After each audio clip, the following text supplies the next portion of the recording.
shit.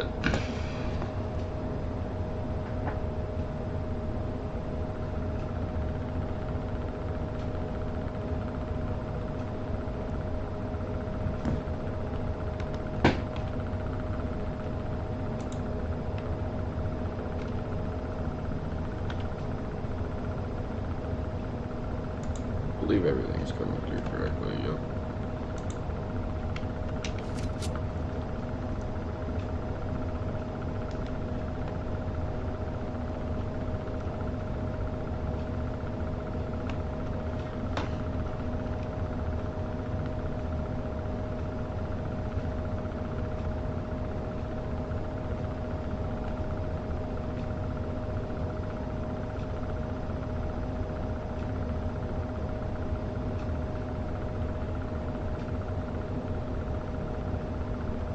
Alright.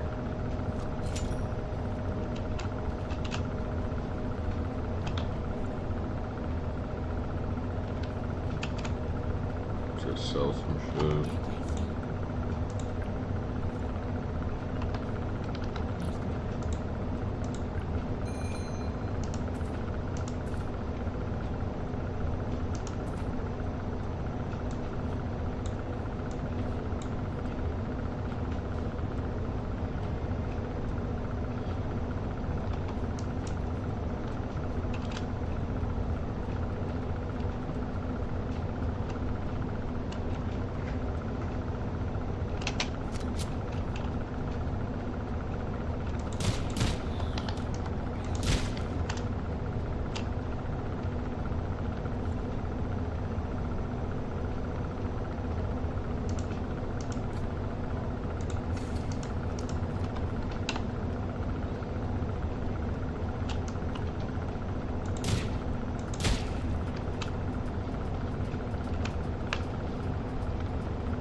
I need to get up there.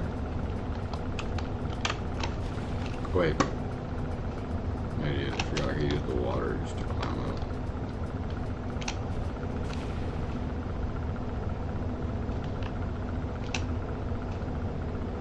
Why am I not climbing up? Oh, like a fucking Minecraft game.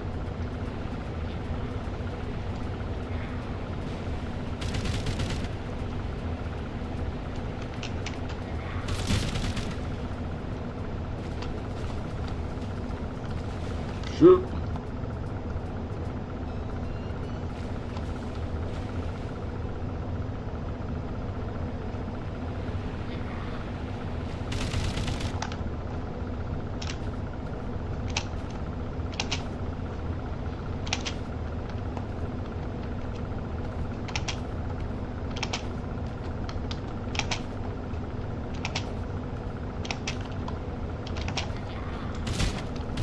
What?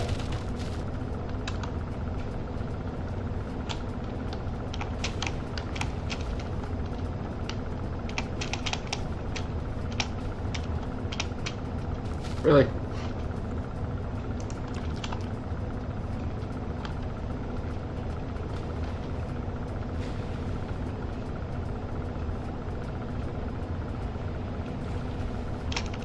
Ow. God damn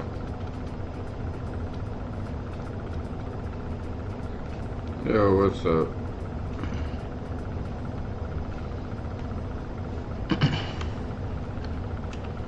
I'm not even gonna bother with this. I'm just gonna die over and over again. I cannot risk the health.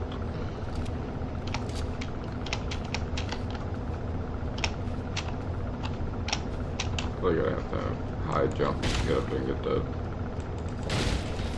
I should.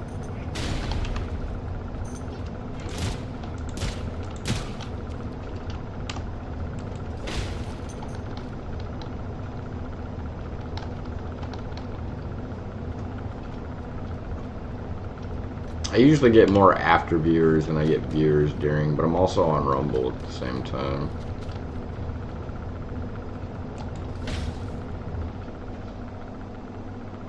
Oh man, it's been a minute since I've been streaming.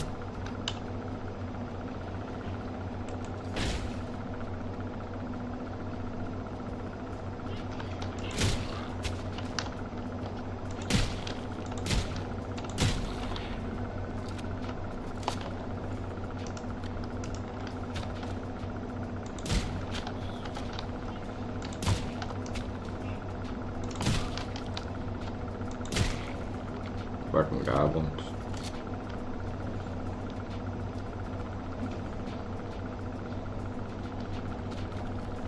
Here's something.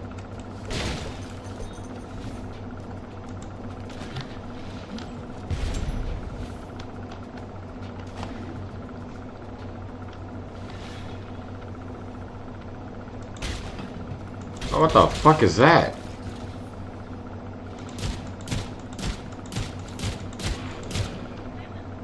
I've played this game a lot, and I have... Did he just drop a chest?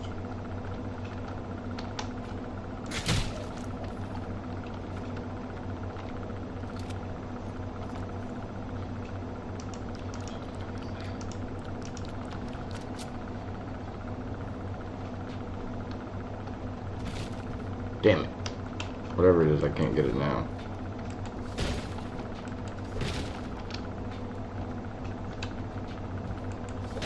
That's a new fucking enemy.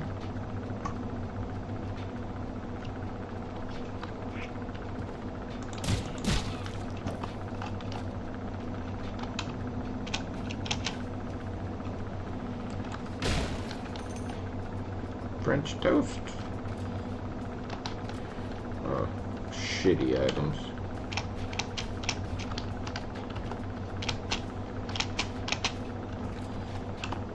All shitty items. Just stuff to sell.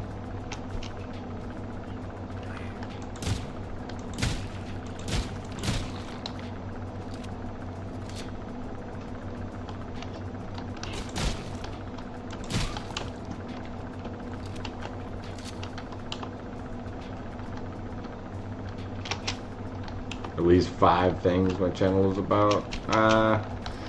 Mainly playing games and streaming games, but I do try to have at least some political videos. I need to stream some more. Eventually start doing some open panels. Kind of want to do like just whether it's debate or just open topics. Nerd stuff. Because on Rumble I stream anime.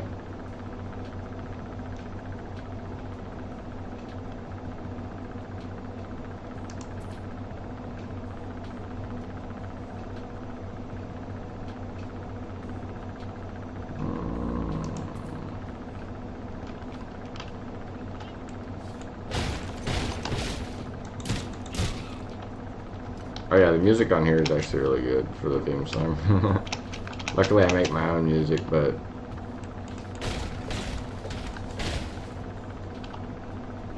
the beats that they have on here are really good.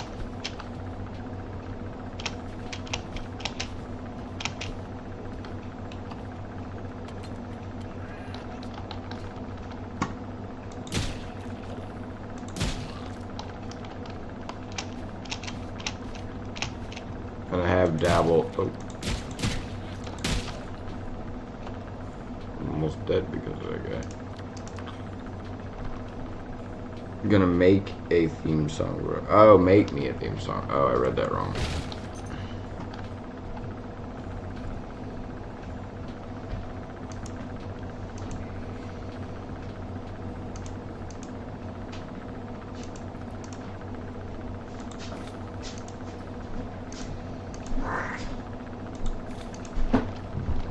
Dude.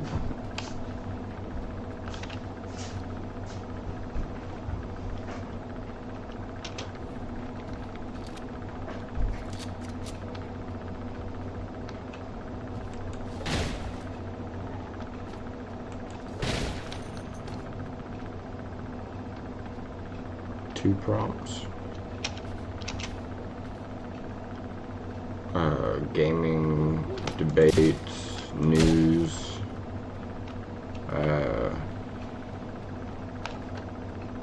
Anime, comic books, nerd stuff.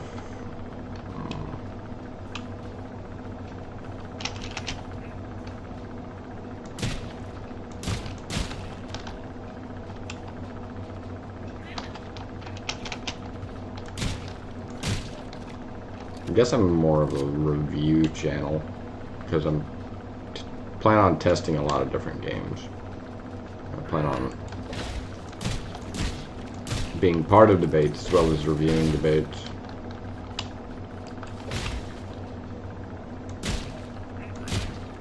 I need to do one on Rachel's book.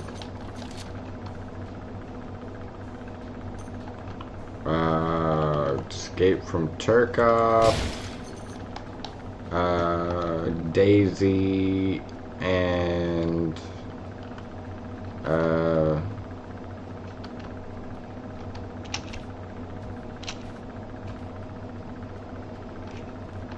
probably Cunning Exiles. Maybe that I don't play it as much.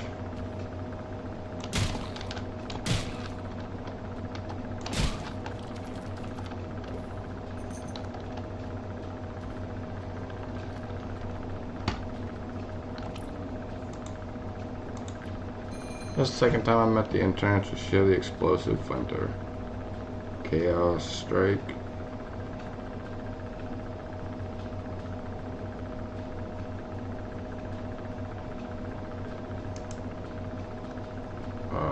Okay.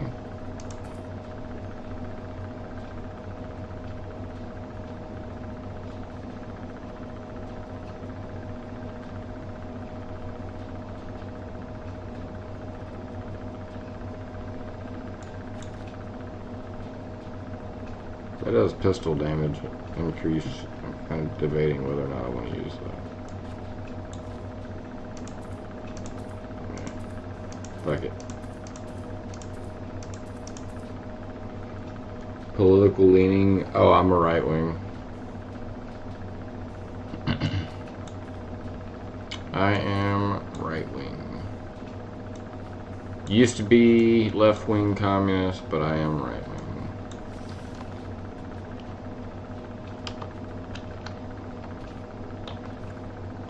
Not sure if that matters.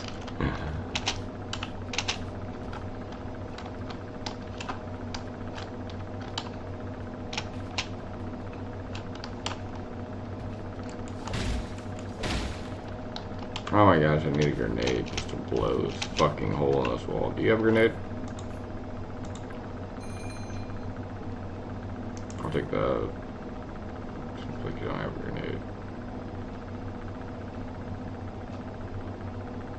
Bitch.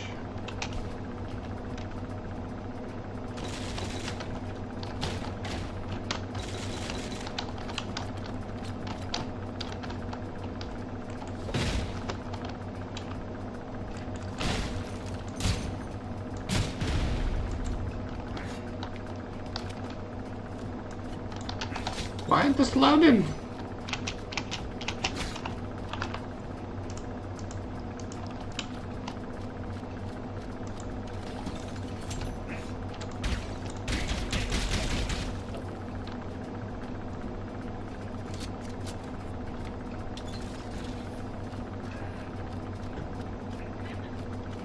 Hold on, I got a lot of bullets here to load into this bitch.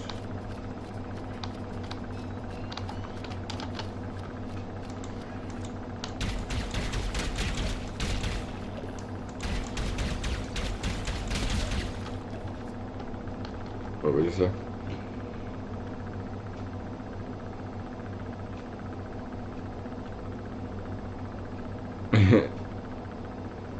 Two out of the 3 games you mentioned are okay. There's a guy that plays Escape from Tarkov that reminds me of you. His name is Friendly Guy. I think he's Australian. He might be he might be from New Zealand. I could be wrong.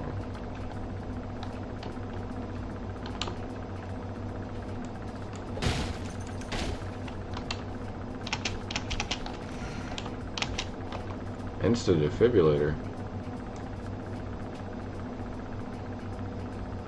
Oh, hell yeah.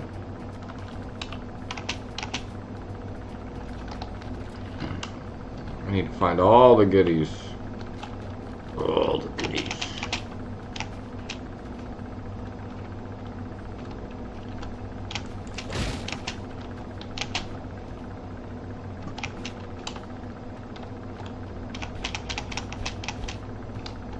the fucking goblin child up here. Potato. I'm not gonna murder you.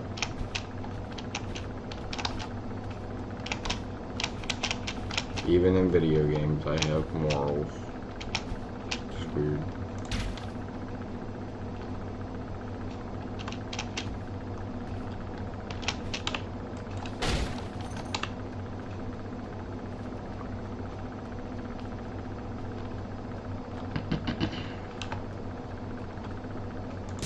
The fuck is my exit? I'm tripping.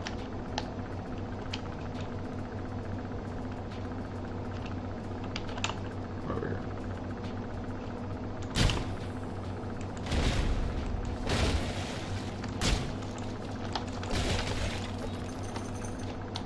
Fucking goddamn skeletons.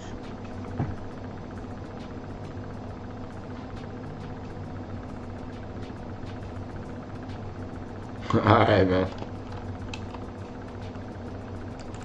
I'm just gonna chill and play some games and stream for a bit. I haven't played in a minute.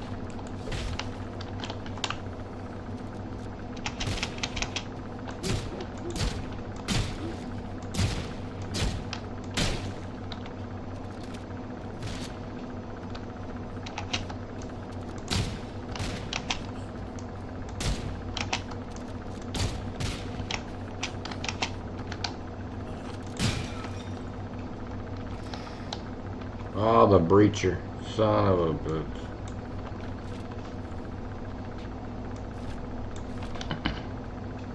I'd rather upgrade this anyway.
For some reason it's making me want to play Oblivion.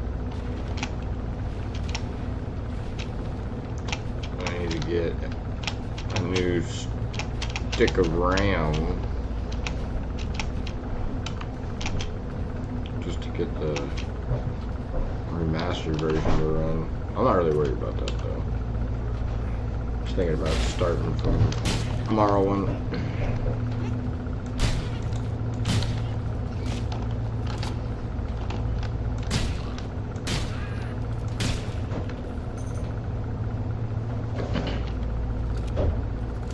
Hey, what's up, Jack?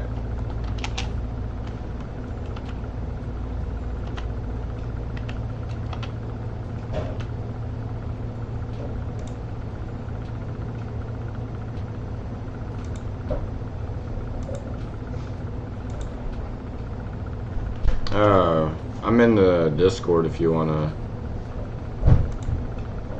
come up and talk.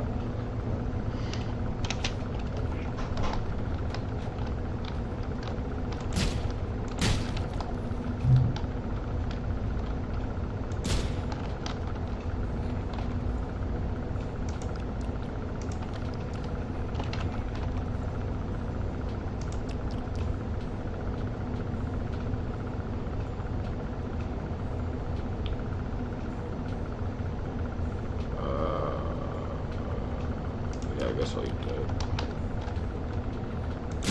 Fucking goblins. Right, fuck you.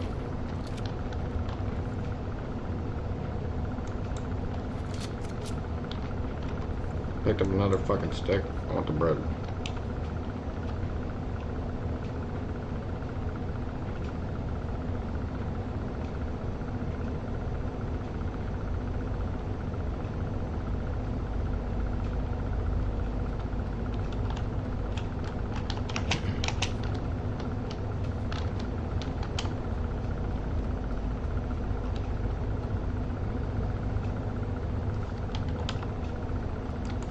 You're good, man. Me and Darth were making a video on his earlier when you were sleeping.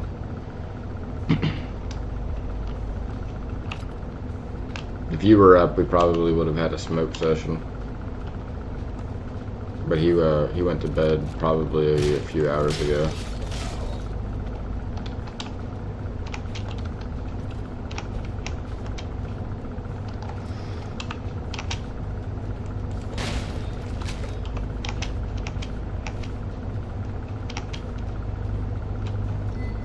But I'm in my Discord. If any of y'all feel like coming up to talk, I am in my Discord. That's kind of why I made the Discord. I have another Discord, but that one was specifically for making a VR character and streaming anime, but that didn't really work out. So I'd rather just keep the channel I have instead of extending multiple channels at the moment.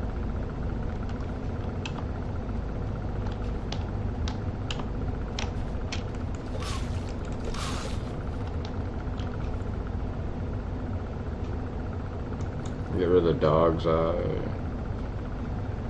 Fuck, I don't know what else I should get rid of. Oh, no, I should probably keep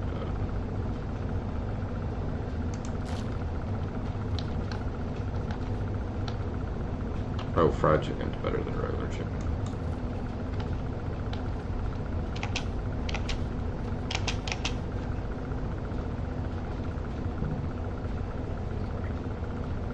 Yeah, no. I'll probably play for a good couple hours, and then I'm probably gonna go smoke unless I get tempted or get killed and get frustrated. You know what I mean when I'm playing a game and it's like, motherfucker.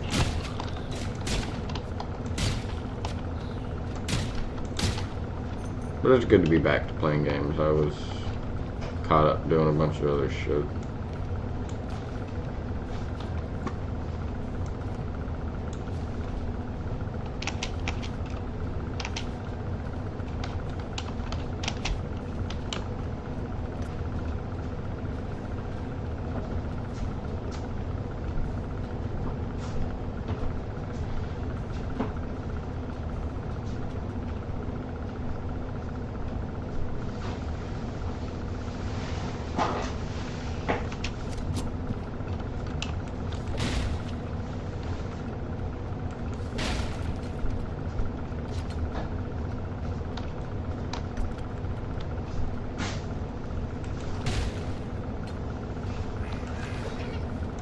Oh shit.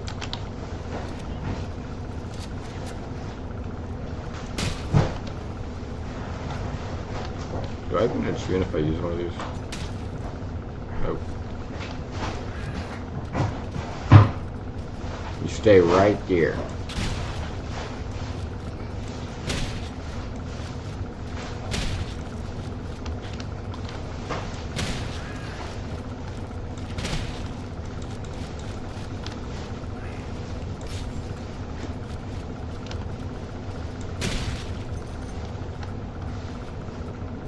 That was fucking catastrophically too much. Wood chipper, wood chipper.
Hey, that's on you. That's why I have the Discord set up. I don't want to do StreamYards or anything like that. But the Discord, you're welcome to come up and talk. I'm already in the live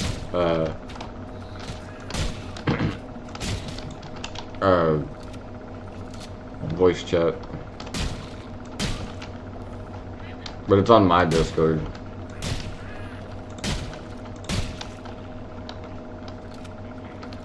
Only because y'all kind of weren't on earlier, so I didn't get on y'all's Discords. Or, I don't know if Jack has a Discord, I think. No, you're good. It's always good to have people to talk to when I'm playing games.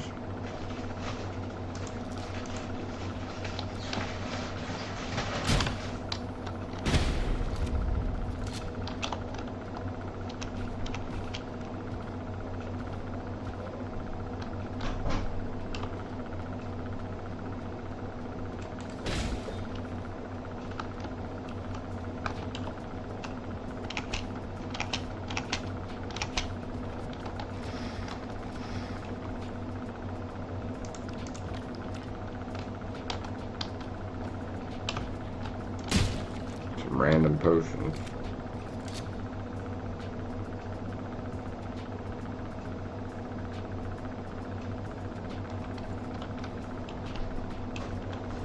Yeah, I don't mind. Y'all could either be in chat or up here. Don't matter to me.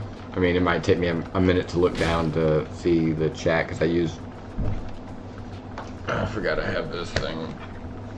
I have to look down at my phone to use chat until I get my other monitor set up, which I have one. It's just for some reason it's not coming through correctly, and I need it to get set up completely correctly.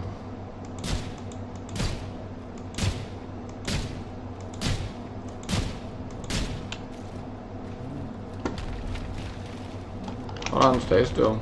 Stay still. I'm building up. Fucking, I'm gonna blast you. Hold on.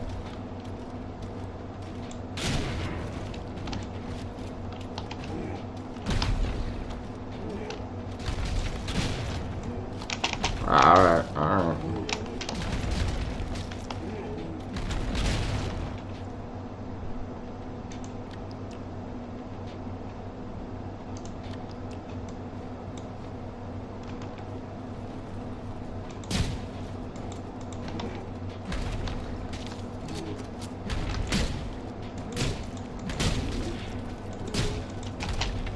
Oh, you fucker.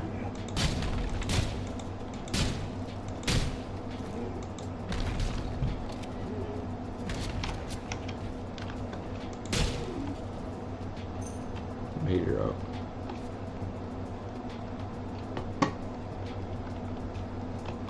I don't think I got room for a handgun.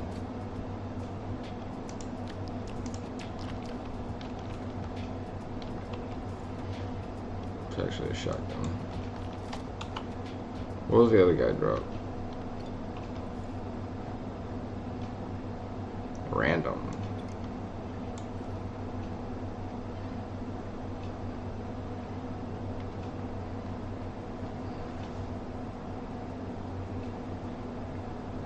Yo, what up, Harfood? Hey, what's up, man? Man, I'm fucking dying in the ass. It's fucking not a fun time. Dying in the ass. That's another way to put that. Yeah, sinus infection, throat infection, nausea, everything you can think of. And for some dumbass reason, I am creating AI music tracks for people online because I had a fuck day and I just want to distract away. So, I mean, you got to do something when you're bored. well, no, I'm not even. I'd like to say I'm bored. I should be in bed, just like, you know, all warm and comfy and regretting life with Panadol. But, you know, it is what it is. I just had to come up real quick because I just realized I didn't ask earlier. What is your most favorite genre of music, and what's your least most favorite genre? Honestly, after dabbling with quite a few genres because I would say I love all genres of music like anybody else, but Okay. hold on, So hold what's on. your favorite? And what's the most Electro swing is my favorite genre of music because it's a mixture of all that 90s blues, like I mean 1900s like swing style, like dude, like electro swing is fucking awesome. And my least favorite would probably be fuck.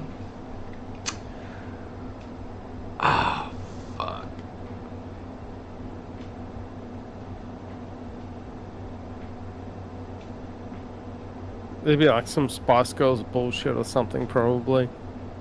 Yeah, but I don't know how to label women music because I like some K-pop or like not K-pop. I like some pop music, so it's hard That's to. okay. No, that's okay. I'll just leave it at that then.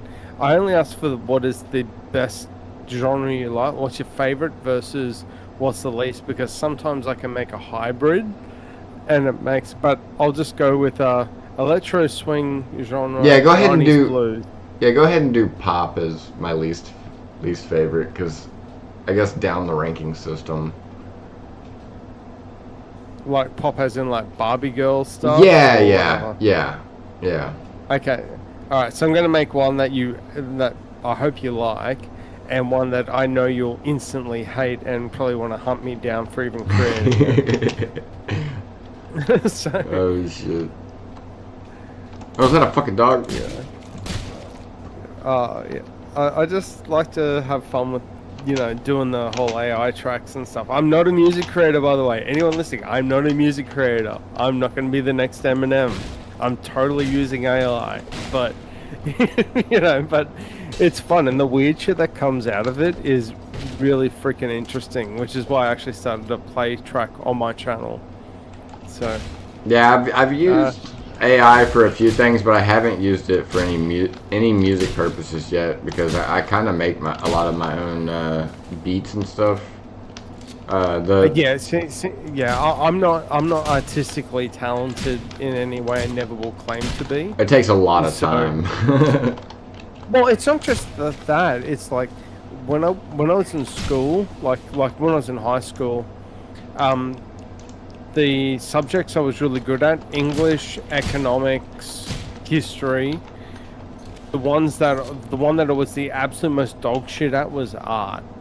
Like they'd be like, "Oh, we need you to make a painting or do a sculpture," and no matter what I did, it would look like a turd sandwich on steroids. So I had no creative. I didn't have a creative bone in my body, and I still don't to this day.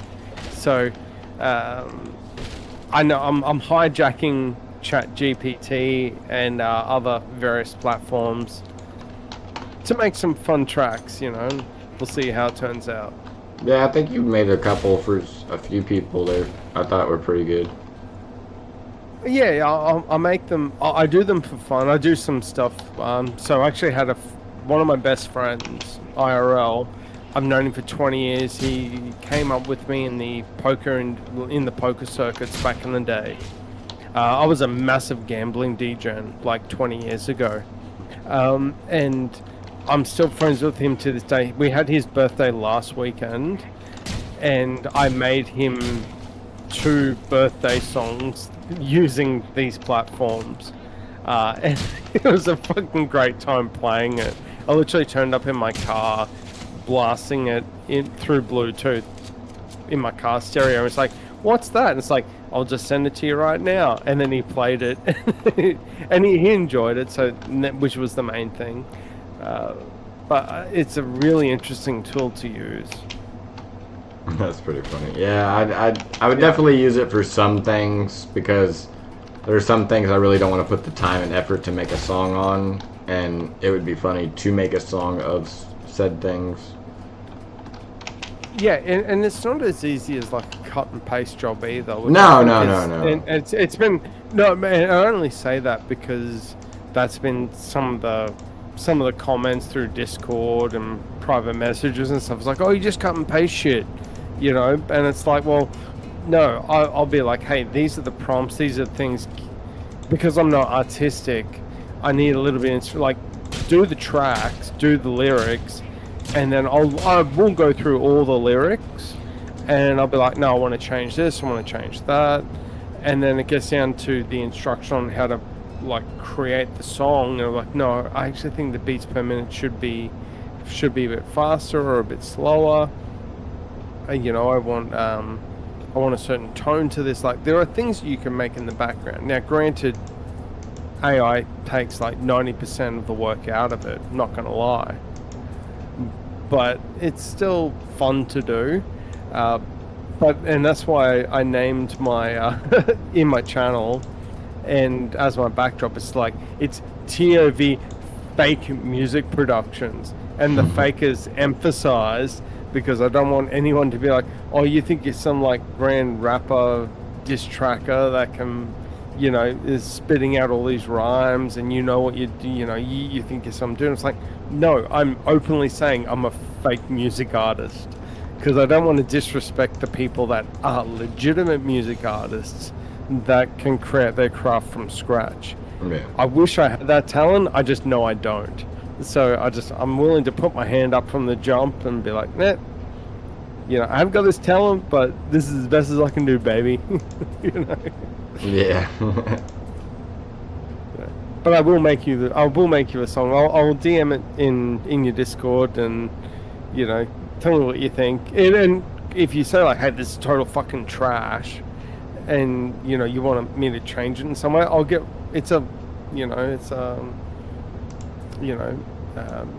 just going to try different things. So if you want me to mod it in some way, I'll do it.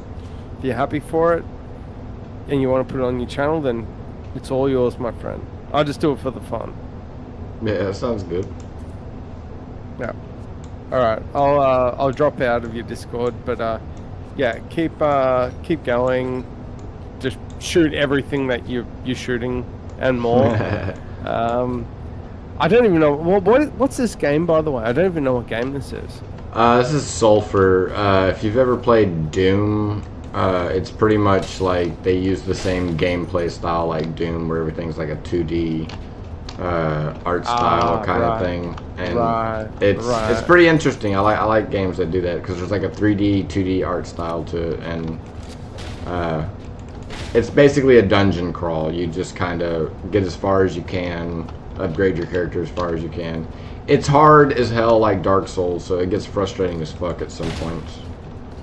Yeah, no, it seems interesting. Like, I know a lot of people that are gamers now, they want the best graphics, you know, they want, you know, the best resolutions and things that look realistic. I'm an old school gamer.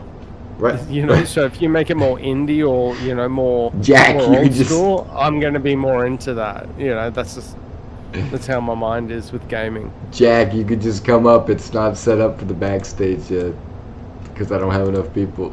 Jack, you could just come up to the live, because I don't have a backstage set up completely yet. Oh, gotcha. Am I the only one on? No, I was telling Jack, because he was in the backstage, to go ahead and come up to the live, because I had it locked originally, but I don't have enough people in the Discord just yet. Right. Okay. I thought you dropped yourself. I was like, I'm the only one on your channel on your stream now. No. It's I set up the I set that up because once I start getting more people, I need to take precaution in case, like, if I have random people. Oh, I know what that's like. Yeah. I know what that's like. Actually, my Discord got bombed about. It was actually not long after my first Swords of Reason, which was against Kieran. I got fucking bombed in my Discord as soon as I started my channel by First Amendment auditors and sovereign citizens. So I've got a protection in it where it's like, okay, you have to complete the survey so that I can accept you. And the question, and it's only a one question survey. It's like, are you an OG? And if you say yes, I'll just accept you. But at least I get to see the profile and I can kind of vet it, you know. To this day, not had an issue since. So for anyone listening, if you have a questionnaire, a one question questionnaire, that's why. So, I was wondering on that, how you did that when I joined your Discord. Yeah, that's why I originally did it like that, because I originally had the live locked, but I was like, I don't have that many people, so there's no point in having it locked right now until I get more people, and then I'll get it. Yeah, that's understandable later. I'll get it locked, Yeah, and the well, people who have been here, I have a role set up called the Hooded, where like you're able to basically get into the live. Yeah, no, I was the same. I was like, well, I'm a nothing burger. I started when I created the Discord. But yeah, no, like it's definitely a precaution I got to take because I do want to have random people on, but I want to make sure I'm able to take a small precaution on whether or not I should have them completely on.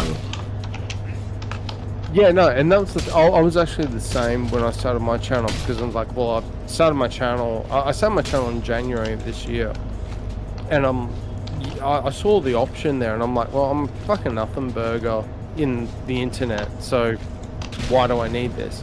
And then I promoted the stream, and I did the review debate with Kieran on the First Amendment orders or the sovereign citizen side, not thinking anything of it, and then within a week I had like 200 people just completely bombard my Discord. Oh yeah, you'd be surprised, yeah.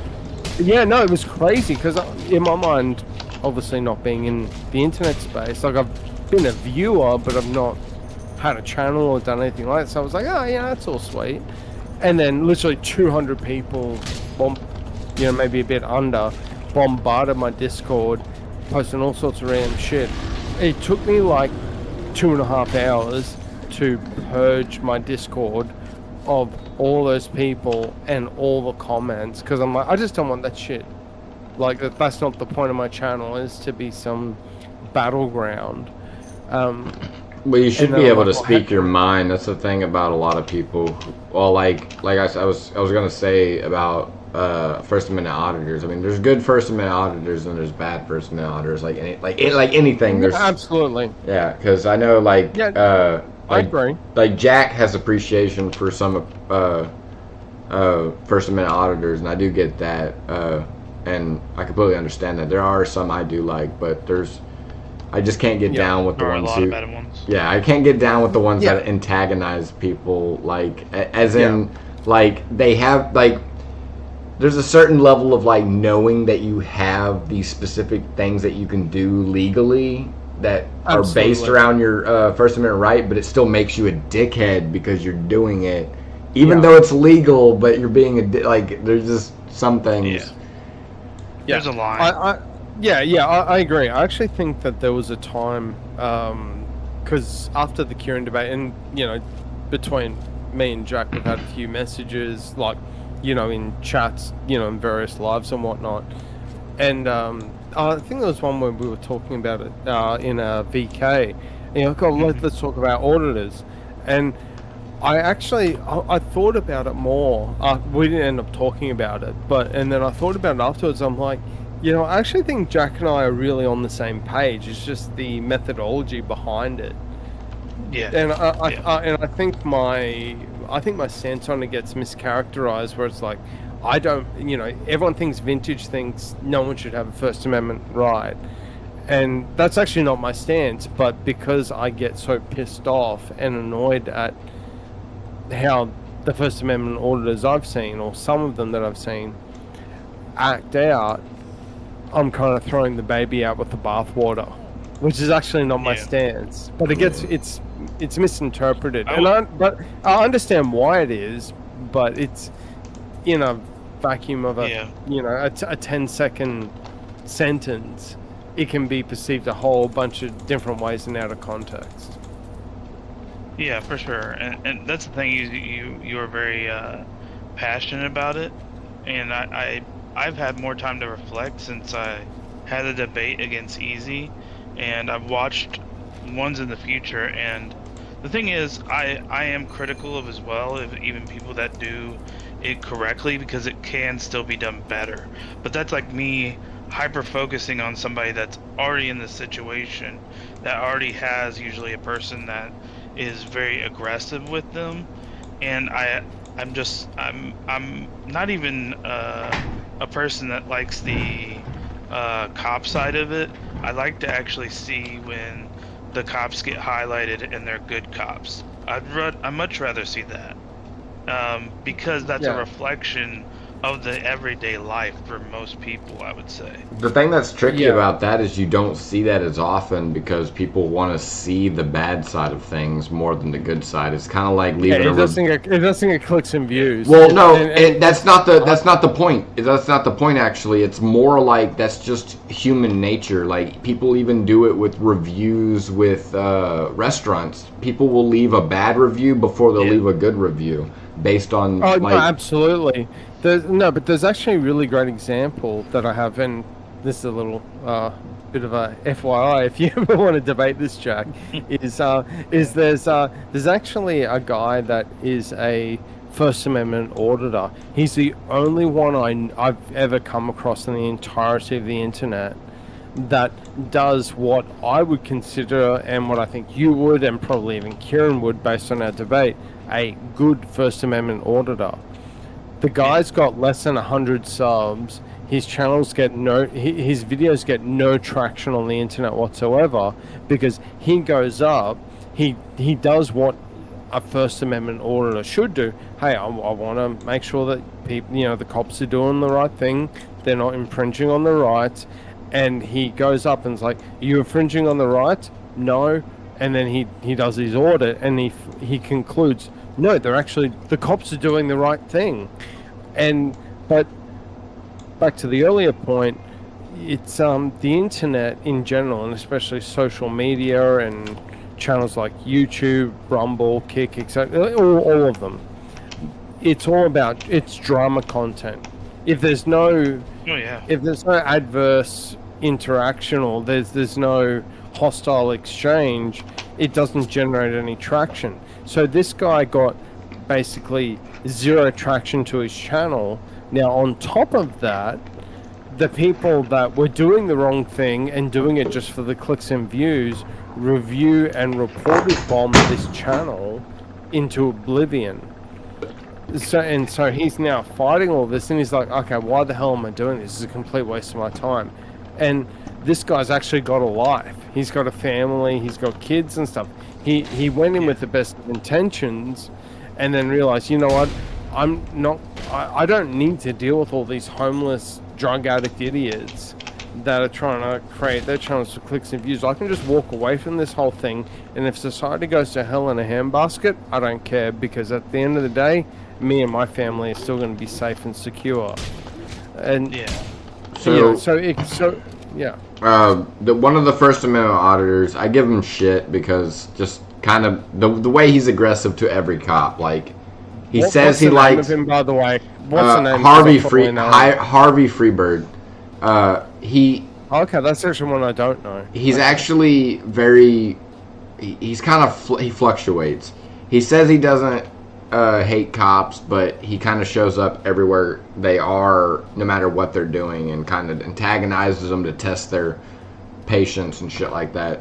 And the ones that don't step towards him or overstep or do something he doesn't like, he'll say that he apologizes and like for what he antagonizing them. But if they give aggression, it's the opposite way. But what I was trying to say is like, so where I live, one of the most craziest murderers of all time, one of the craziest murderers of all time is the Texas killing fields, and they finally caught the two guys that were the murderers of the people who were killed. I think it was like 16 or almost 10 or something like that victims. I can't remember exactly how many. But the guy that caught him, he was over here on the island where we were, and he was interviewing him, and he was being very sincere. So, I mean, I kind of got mixed reviews about him. Yeah, it's really hard because I get where people that are distrusting of the government, and I'm just going to throw Jack under the bus here, to be fair. No, I love you, Jack, man, but I get that you've had a bad run when it comes to law enforcement or the authorities. I'm not going to ask you what those specific situations are, No, but I mean, I've actually had good reactions with them. so, okay. Well, I will ask then, just openly, Okay. if you don't mind, and if I'm wrong here, or if you don't want to answer, that's completely fine. But my curiosity then is, based on what you just said, why are you so pro First Amendment auditor and seemingly anti law enforcement if you've not had a negative interaction with law enforcement or the government? He's not anti-law enforcement. He's anti-corrupt law enforcement. Yeah. But the point, I think they should have proper training, and so I what's think the they point? should just do the right thing and uphold the laws how it's actually supposed to be done, and follow the He just feels like there's cops that don't know the actual law. I get that. I get that. But what you just said there is that you want police and you want the cops and law enforcement to have the proper training. So by saying that, you're implying that they don't have the proper training already. Well, I think I'm trying to find out why you. Well, do you agree? But if they have the proper training, why do you need to audit them? But do you agree in the United States that there is a limited level of training that needs to be reformed to a certain extent? Like it's an old school level of training that needs to be kind of revamped or something like that. Not necessarily decredited or like demoted, but like something that needs improvement in a sense. It does need improvement, but not for the reasons that you'd like.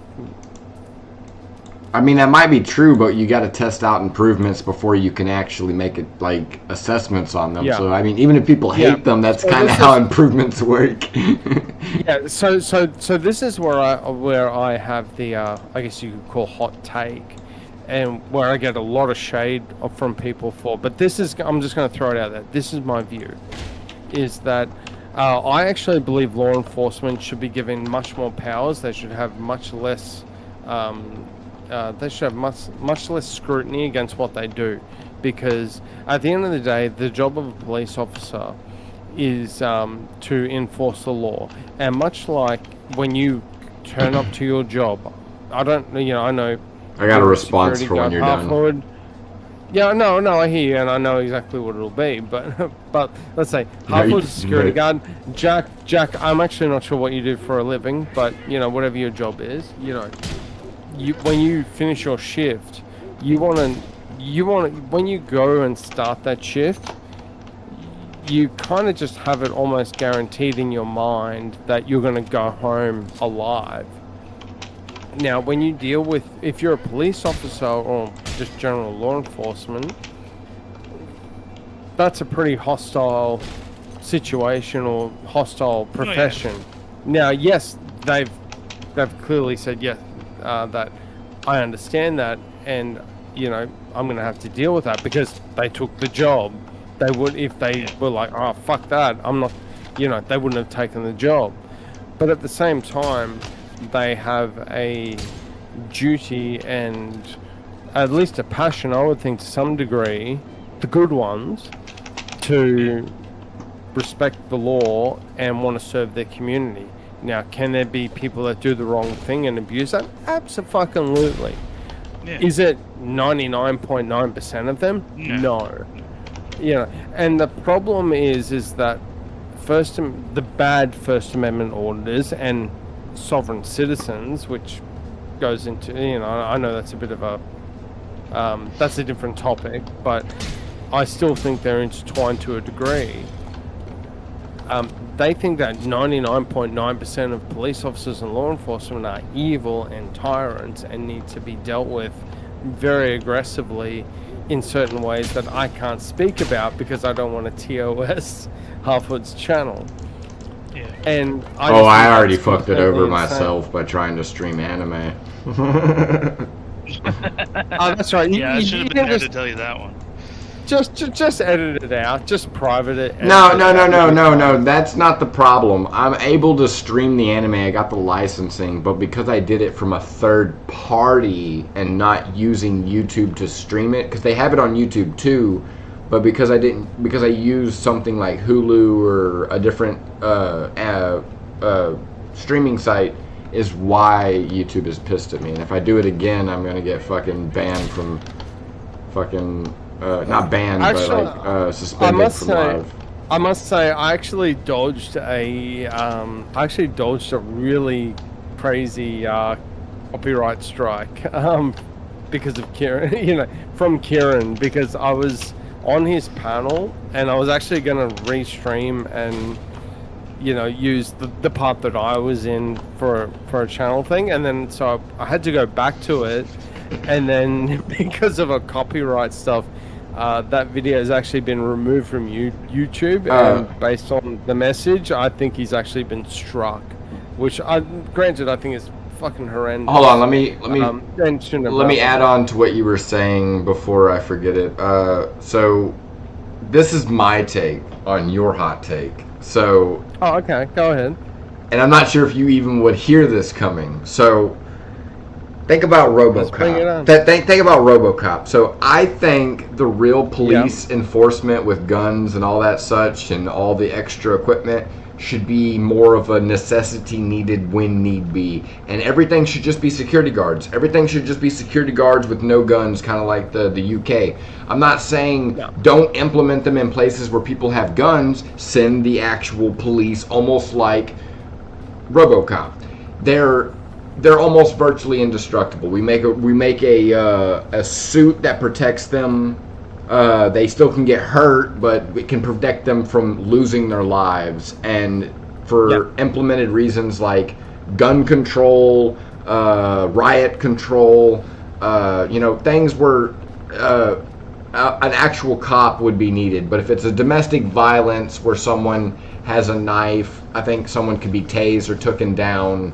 A knife could do a lot of damage. Believe me, I've watched a lot of videos. But I'm saying there are certain implemented ways where there could be a way around it. Where I think being a cop, if you have a high authority, like you were saying, I think it should be like RoboCop, where like it's a necessity needed when it needs to be. So. And I like the SWAT team, the SWAT team. If somebody holds a hostage in a building, who gets called? The SWAT team, not the police. Not any random sheriff's county. No, the SWAT team gets called. What happens if it's a giant group that holds people in a building? The military gets called. Okay, cool. So I've got a really great idea and granted, that's not a bad idea. But I think I might have a better one, and I think it will save the government a shitload more money and restore order and make society more civil. The Russia tactic? Very quickly. No, I don't know what that is, but... Oh, that's where they just kill everybody, including the hostages.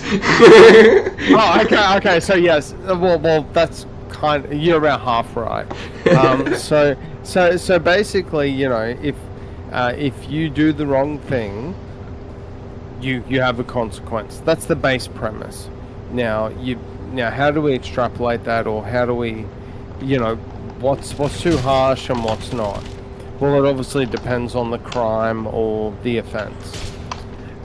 Now, what I get really irked about, and this is why I think the police and the justice system is so whacked in the Western world, not just my country or your country, the whole Western world, because it's hard to say because hold on, before you finish that, it's hard to say because the Western world is kind of mixed, because like the police in Canada, the police in the UK, and the police in the United States are just so different. No, I understand that. No, and I accept and agree with that. But what I'm saying is that we should all have a uniform standard. Oh, like for all policing, policing. Yeah. Yes. I agree on that. Yeah. Yes, sir. So, the one thing, and I'll give a really quick example. Someone gets charged and convicted because it was, they've been proven to be convicted of theft. let's say they stole a TV, and the judge goes, listen, it's your first offense, you know, we're going to give you probation for 6 months. So as long as you keep your nose clean for 6 months and you don't commit another crime, no matter what it is, we'll strike it from the record and everything's all good. What's the actual consequence for that person as they're walking out of that courtroom? I would argue nothing.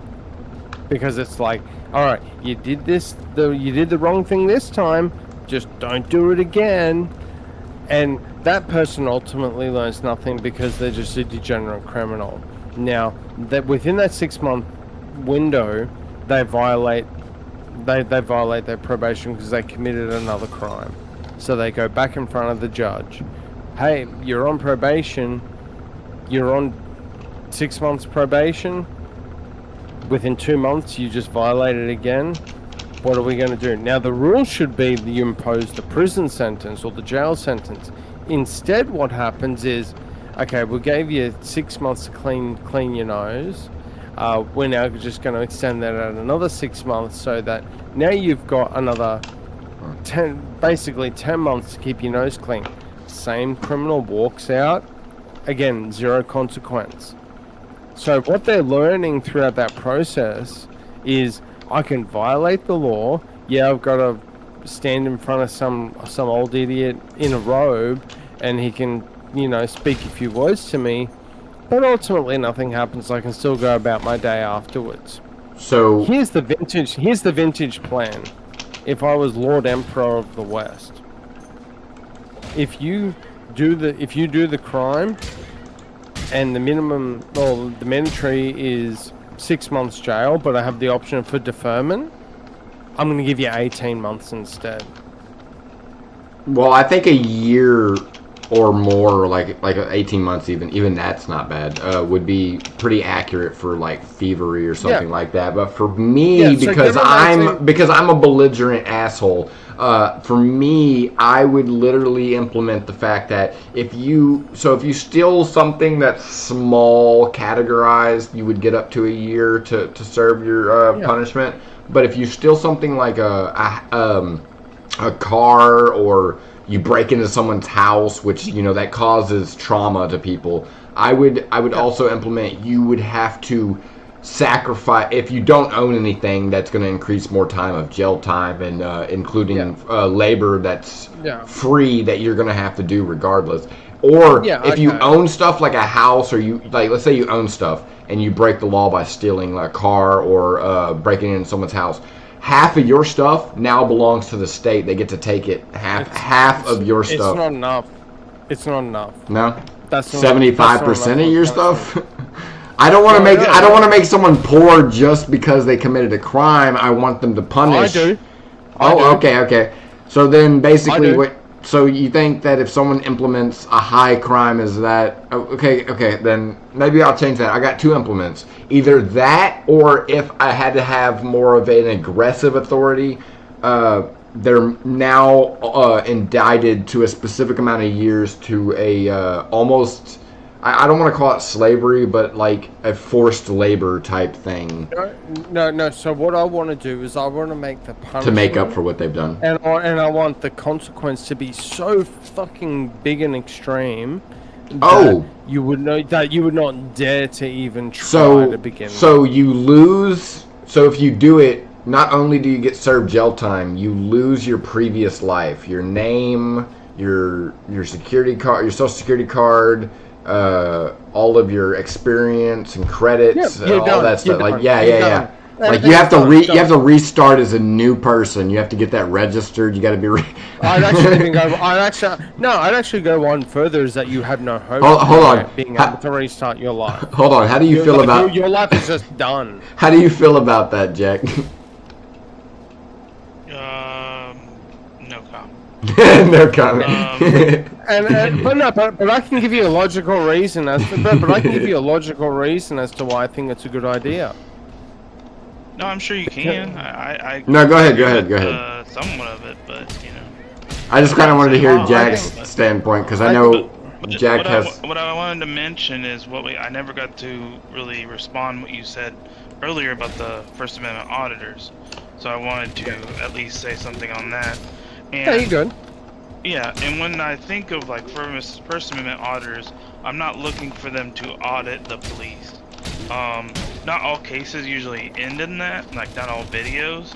Now, I think there's probably a good portion, but really what I like to see is that more the audit on how people respond to that, and usually that's when the cops get called. So I'm like, not looking for that interaction. so like Like I said, average I everyday would like to- citizens, like when you go to a dog park or something like that, or a park, Well, or I'd say that, yeah, see, I'd actually argue that First Amendment auditing is actually counterproductive to protecting the First Amendment. And I can give you a great example of that, is that there's a particular jurisdiction in the US that is actually now, and has passed legislation and law specifically to combat First Amendment auditors from being able to harass people, which actually infringes on the First Amendment. Now, granted, it's under appeal, and actually, as someone who I do honestly believe that people should have free speech, I hope they lose and it fails. But the point being is that the actions of these so-called First Amendment auditors has actually only served to infringe on the First Amendment even further, which goes back to my point even further, is that they're not actually First Amendment auditors, they're just homeless drug addicts that are trying to find a way to create drama for clicks and views in hopes that their botted YouTube channels could get genuine viewers one day. well, hold on, I gotta push back on that, and then I'm gonna let Jack finish because I interrupted him. But I don't think all of them are necessarily homeless drug addicts. You'd be surprised how some of these are actually like coherent people. They just like their mindset is just kind of indifferent when it comes to government control of things. Like that's just the thing. And like I think like do you find that is it an outlier or just a statistic that well even if it is an out that the most hang on, that the most prominent First Amendment auditors on YouTube, for example, just using that as a sole platform, the vast majority, like, and I'd say probably 80 to 90% of them that have any prominence, and when I say prominence, say more than 60,000 subscribers plus, whether they're botted or not, those particular individuals have a criminal rap sheet a mile long. Many of those charges include drug offences or acts on, I'm just going to say SA or CP.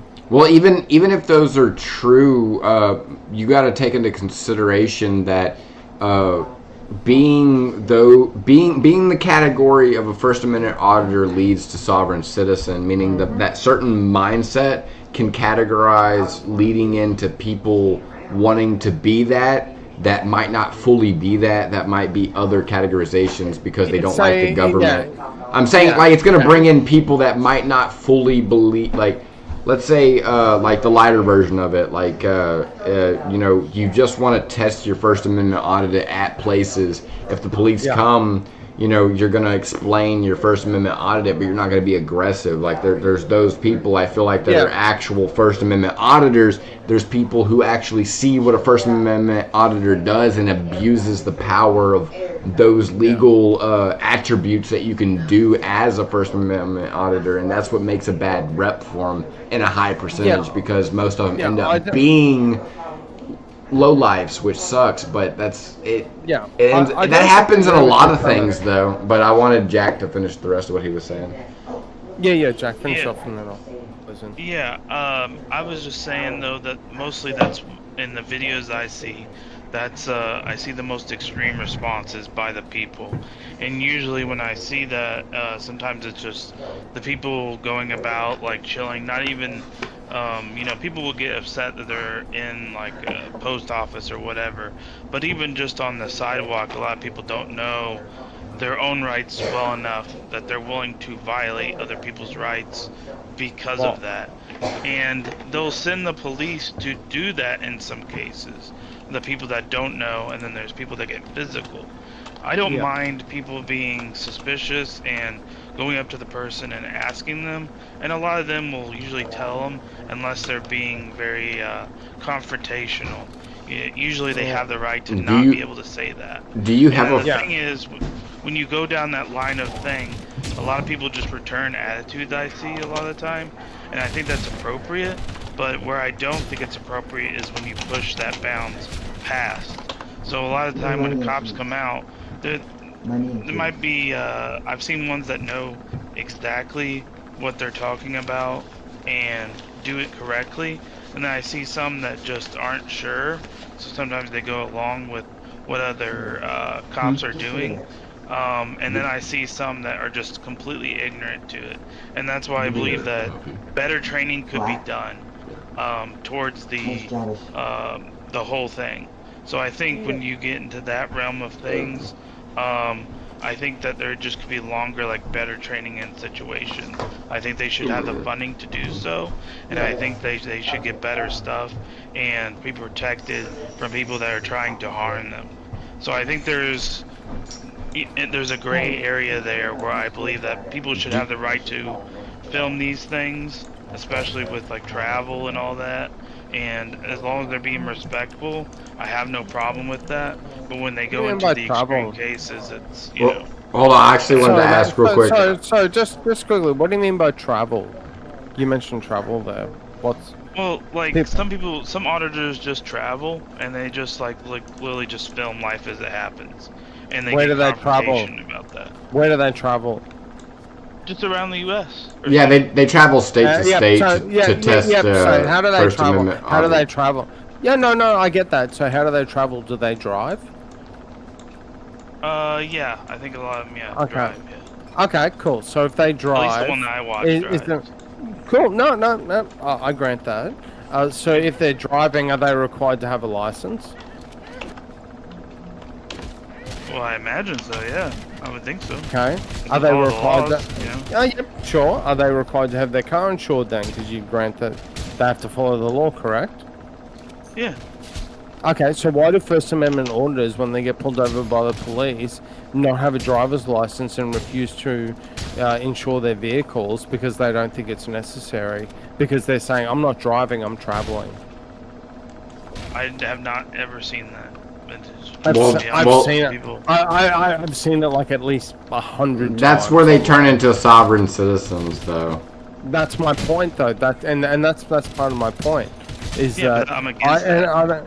I know, and I understand you are, but but where I'm coming from with this, and again, I'll reiterate, I am not against people testing testing and I'll even say auditing the actions of law enforcement that may potentially violate the First Amendment. I'm not against that at all. The problem is that this mindset or this objective gets hijacked by bad faith people that basically pervert that cause into something that is basically anti-government. You know what? You know what's weird about that is that happens with everything vintage. Happens with everything. And I agree with that too. Well, I mean, I think what Vintage is trying to say is there's a percentage rate that happens to certain things other than there's still exactly. others. There's a conversion rate. That's exactly right. But that's why I was trying to say like Jack's in that percentage where it's within that 20% versus that 80%. That doesn't necessarily make being a First Amendment auditor bad, though. It's just I get that. And bad people end up more on the ledge of being a First Amendment auditor because they want to be against the government instead of truth. Instead of truth. Highlight the good First Amendment auditors and the good cops, and by doing that, I think we'll promote that more. That's how you have to approach it. Cool. You know. So Jack, would you say that the amount of corrupt police officers is more than 0%? Yeah, I would say it's more than 0. Okay. So how do you get it to 0%? Like I said, just highlighting that and just like having the proper training. Some certain situations going to happen. You're always going to have bad apples. So I don't think it'll be a 0%. thing. Okay, cool. But, So, you know. so your answer is that you can't get it to 0%. Well, I'm sure there might be a way possible that I'm just not seeing, but I'm just saying from my view, I just don't think that could really completely happen. Just But like you the can never corporate- eradicate evil. Exactly. So the point of a First Amendment auditor, and I would even say a sovereign citizen to a degree, is that they want to stamp out, that they basically want to make corruption and evil doings by government or law enforcement to 0%, which you've just agreed to. Is, you know, has to be to 0%, otherwise the objective is not complete. It depends. Which is completely unrealistic. It depends. saying, Never like, happen. It depends on your level of Let's say we're corruption. taking it on a scale. It- Let's say we're taking it on the scale, right? The lower the Okay. percentage, the better. It depends Oh, on no, your. I agree with that too. It depends. I agree with that too.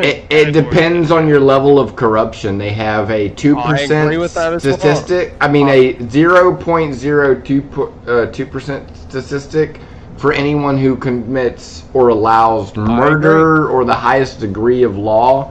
Anyone I who agree. allows drugs, something that's Okay. like smaller, is 5 to 7%. Or anything that allows Okay. thievery or specific Yep. things where it's like, what was it, like taxation or like, I don't know, something where it's like, you know, they don't have to enforce it, but they should, is like 10 to 20%. Okay, so between the three of us, because you know, I would assume, and I'm sure you guys won't disagree, we're both well, the three of us are fairly sane and normal individuals, and we've all just kind of accepted now that there's a certain level of corruption that there will be. You can't get it to 0%. So now the question is, what's the threshold before we need to do something about it? Should we have, is 5% corruption okay because you can't get it to 0, but 5% it's like an acceptable level before we need to stamp it out? Is it 2%? Is it 10%? Is it 20%? Well, I What's the think line that anything- you're asking for? Anything above 75% or more would be the best rate, because the higher the majority is the best, I would assume, to me. So you're asserting that 75% plus of the current law enforcement and government are corrupt and No. I'm saying that aren't. I'm saying 25%. Oh, the way around. 25%. Gotcha. Yeah. 25% No, being gotcha. corrupt sounds Okay. sounds more accurate and more preferred. I mean, less than that would be more preferred, but like fair enough. that just seems more Okay. accurate when it comes around the basis, Cool. and based on the consensus of people's families get threatened. So, like, you know, corrupt Okay, comes no, I comes can in all tell. many forms. No, I Yeah, agree. As low as Okay. you can go is obviously what you want to aim for, but Oh, I'm of just course using you wanna go- totality. Like, Yeah, you we're wanna talking get it about as low as you can. 0.0, you know, it just never happens and this and that. Do I, I think agree. that's not possible? Not necessarily, because there may be something I don't see, but I think as low as you can go, you're gonna want to try to do that. But you know, there is a range to it where I feel like it's acceptable, but it's not Yeah. ideal. You know. Yeah, So- no, I hear you, mate, and I honestly agree with where you're coming from. But the thing, and this is where, you know, the I guess the disagreement somewhat comes between, not between me and you, but me and, say, you know, run-of-the-mill First Amendment order, is that their whole ethos and the way that they roll is we got to get corruption down to 0.0%. It's like, mate, that's not realistic. That ain't gonna happen. They're like, no, it's definitely realistic. We're gonna happen, and we're gonna create as much hell as we can until we get to that.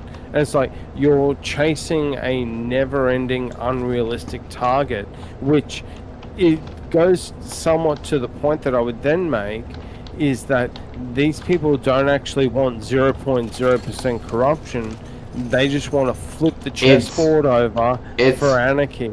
It's possible, but if you want me to take a hot take on it, the only way to make it possible is you have to take into account a moral equivalence against what you would have. So, like, for instance, to have a zero crime world or society, you would have to eliminate anyone that would make crime.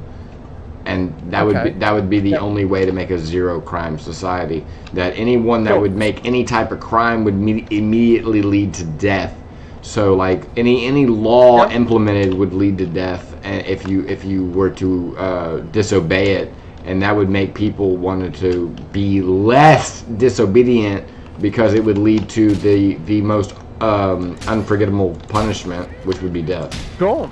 And so you've now circled round to the point the hot take I had like half hour ago is that I think that the offenders or people that commit crimes have virtually, at least in their own minds, a zero consequence in their own brain. Because death is not the implement that would be the category of punishment. It would only be serving time, and time is as much as they have.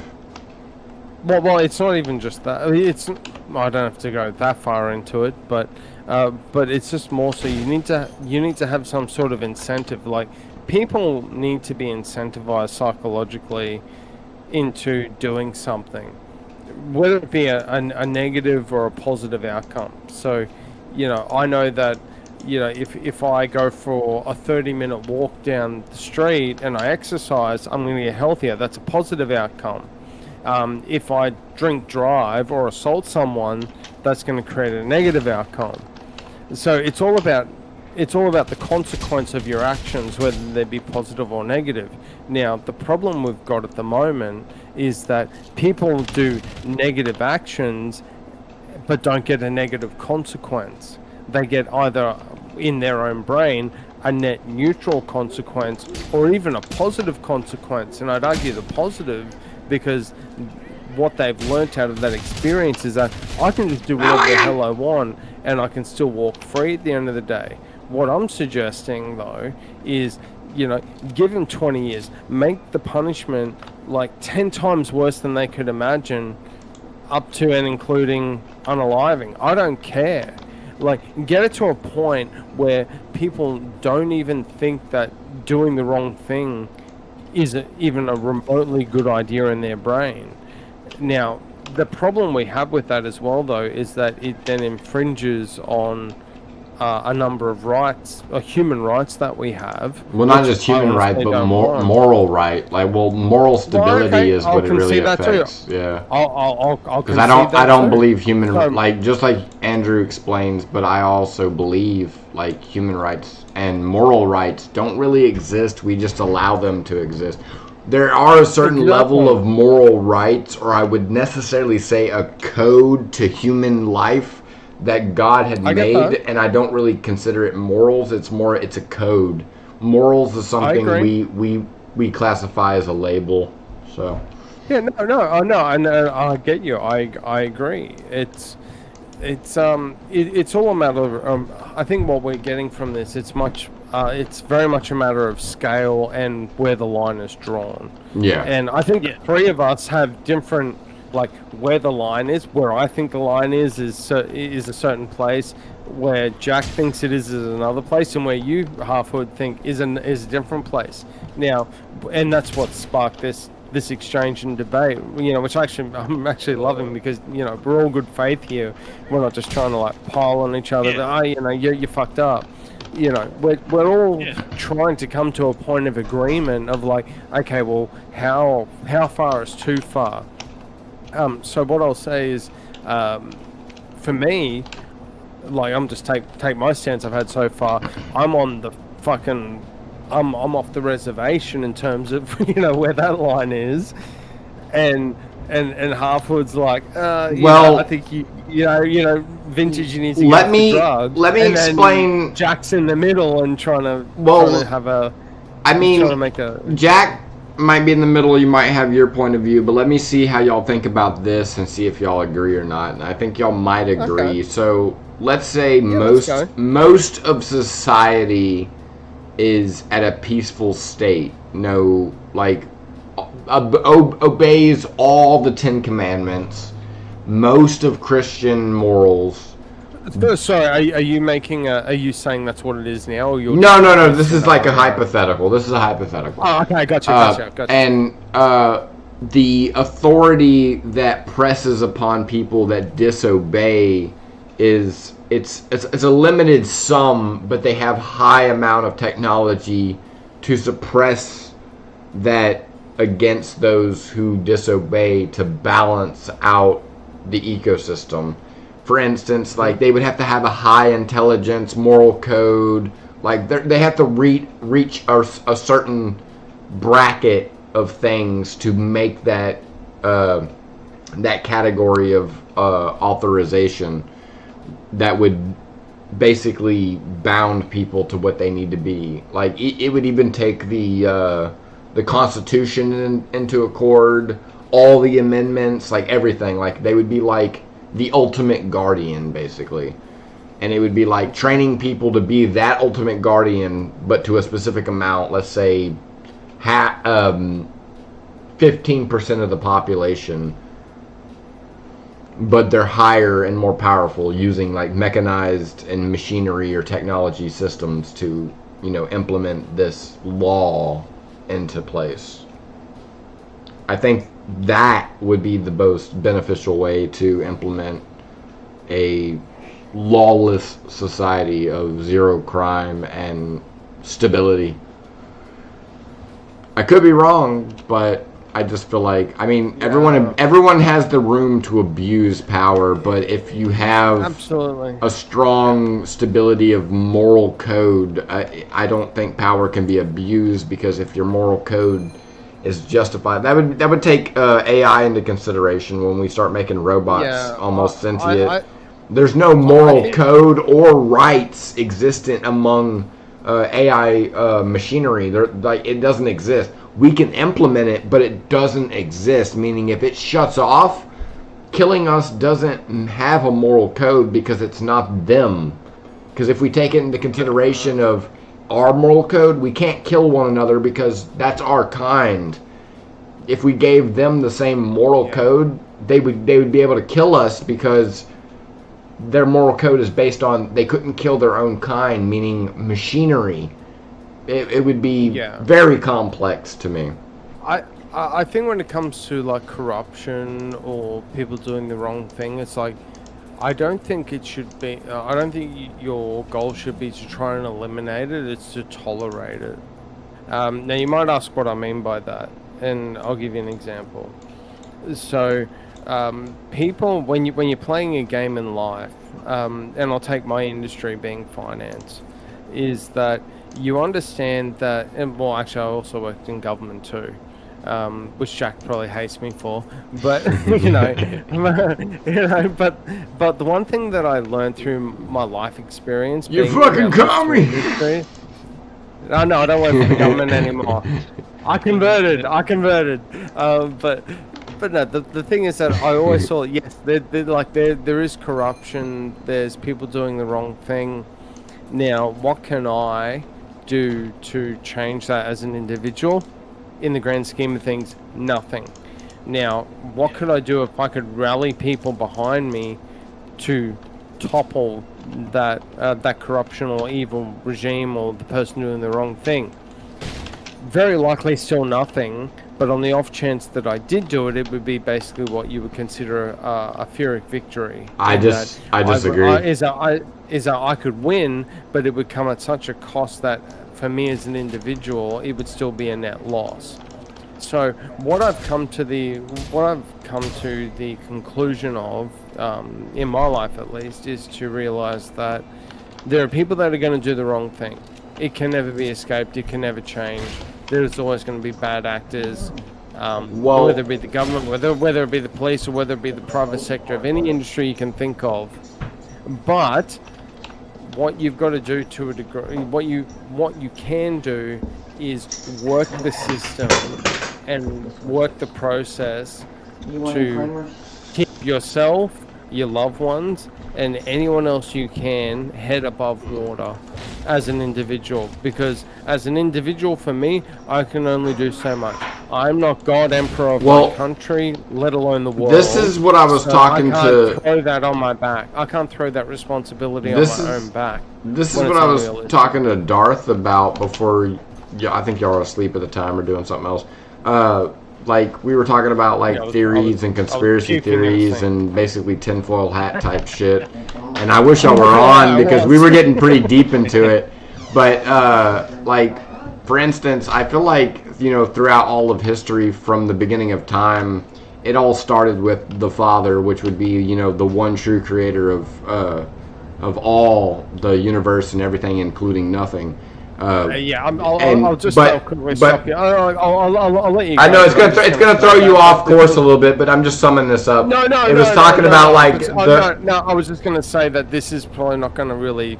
yeah. I'm not gonna absorb this because I'm agnostic. Yeah, yeah. So that's all I'm gonna say. It all stems off of the good nature of God, which is the true nature of God, and then he had this son that's basically the opposite version of his real son. It's basically, you know, Satan. And I think it's been going on throughout all history and time. You can look at it through Norse mythology, Greek mythology, Roman mythology. It's always two brothers that hate each other, one good, one bad. And then Christian mythology, it doesn't explain brothers, but it does explain Jesus being followed by a demonic spirit that's trying to trick him and shit like that. And it almost seems like that's something a brother would do. Like just the way it kind of explains it, even throughout other religious texts. But that whole idea of there's a good side of things and a bad side of things, even implements when it comes to even the simplest things. It breaks down to there's a passive way to do it and an aggressive way to do it, and that's literally how I see it. So I know I'm probably going to get shredded, and anyone that listens to this will shred me in the future for this. But no, because I know I'll take the L later on. But I'll just throw it out there. I don't have a religious background. I'm agnostic, and so generally the question that I hear, and this is why I don't get into religious debates because I'm not educated on it. I don't want to ever claim to be someone knowledgeable on it, but the one thing I see in certain debates is, well, where's your moral grounding from? And ultimately, and I'll put my hand up, it's my preferences. And the reason for that is I see that for me in my life, I want to protect me, I want to protect my own, as in my family, my loved ones, and the rest of the world be damned. Now, when I come across when I come across people in life like the two of you, you know, other creators, other good people that I've had good exchanges with, I have a sense of loyalty to them because they look after me, I look after them. That's how I roll. But it's not granted, it's not grounded in a religious base. It is a sense of loyalty. But people go, well, because you're agnostic, you don't have actually a moral grounding to that, so therefore it's all my preferences. So I'm forced to fall on my sword and say, yes, it is, because I don't have a religious groundwork to it. No, and so people can tread me for that, but that's just how I believe. correct me if I'm wrong. I always thought agnostic was you do have a moral grounding and you take it from people who have a moral grounding, but you don't have a religious belief like a higher power of a god or a religious outcome, meaning you know a moral grounding based off of societal standards, but you would never break them because you don't have a choice to, or not have a choice, you don't. No. So an agnostic is basically someone is I thought it was indecisive. Yeah, it is. In its absolute basic form, that's what it is. So I don't know there's a God, but I also don't know there's a God. That's what I mean. So you're using morals because you don't know there's a God, but you're going to use those morals because it's beneficial to you in society. Because if you don't use those morals, it could cause harm to you or your family, right? Correct? Oh yeah, no, absolutely. So, and that can be generally perceived as being selfish or self-serving. I would disagree. I would actually say I I would rather more people be agnostic than atheist. Yeah, but well, to give you a background, I wasn't just atheist. I was actually anti-theist in my younger years when I was which is completely different. I agree. Yep. Yeah, no, absolutely. So I'll give you a bit of lore. Just maybe it might help you understand where my mindset is. So when I was in school, like primary school, high school, I was in a Christian school. They call them private schools here, but it's basically a Christian religious school. And then, but you have to pay a shitload of money to have your kids go there. My parents ultimately couldn't afford that, and so I had to go into the public government high school system. And it is what it is. But throughout that time, I just didn't get the whole Jesus and God thing, because when I was a kid, the whole thing was, if you pray to God and, you asked him, to help you out when you needed it at a time, and you were down on your luck, things would end up, being okay. And I had a really fucking shit childhood. And I would pray to God and nothing would happen and my life would still be shit. And I'm like, fuck this dude, whatever. And then I got to a point, I was listening to, I came across a person you may very well, both you may well know, is called Christopher Hitchens.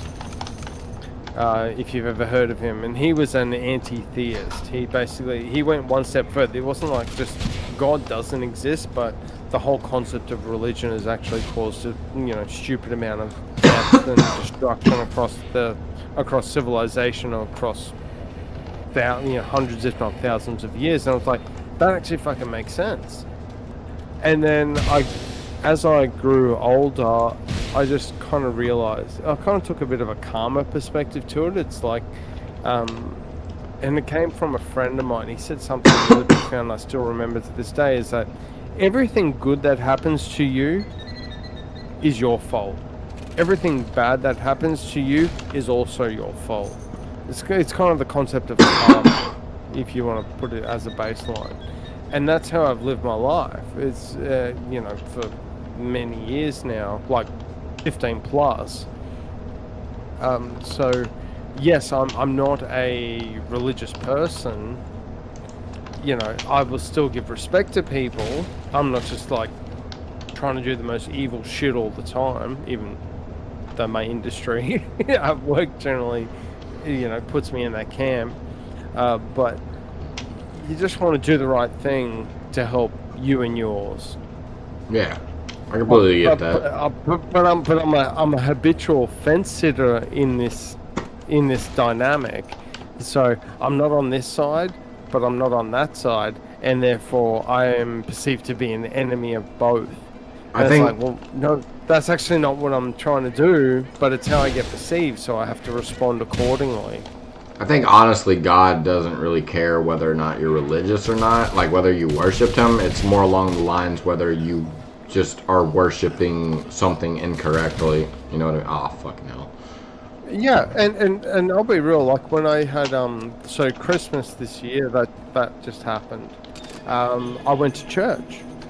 The first time I've been to church in probably 15 years. Mrs. Vintage, shout out.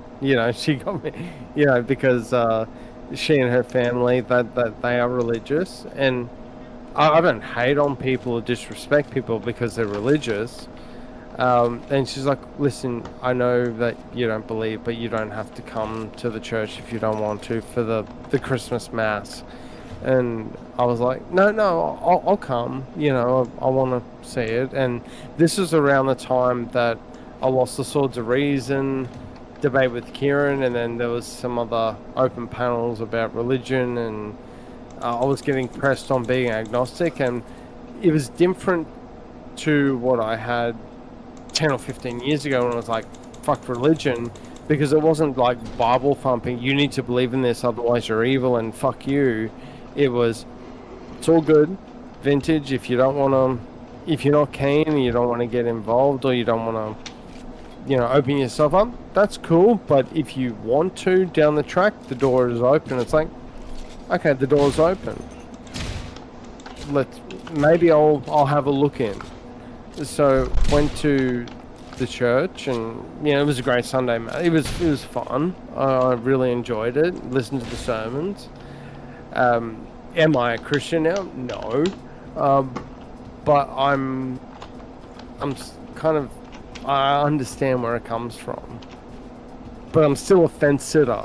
So I understand being a fence sitter has its drawbacks and consequences. And I get hate from both sides. And I kind of get that, because, like, I would guess I consider myself, if someone asked abruptly and I had to answer, I would say I'm a Christian because I defend Christian beliefs, but honestly, I'm not really a Christian because it's for someone else to decide, not me to decide. I do believe in a higher power, a God, a creator, and I believe in Jesus was God in the flesh through the Son, the Trinity, and the Holy Spirit, but I also have a lot of different takes, as in theories, into everything that adds up when it comes to religion, and I think it's all metaphor that leads up to reality instead of a literal wording that leads up to reality, because God would seem that is too easy to explain, and the more complex, the more you understand God's nature and why he's complex.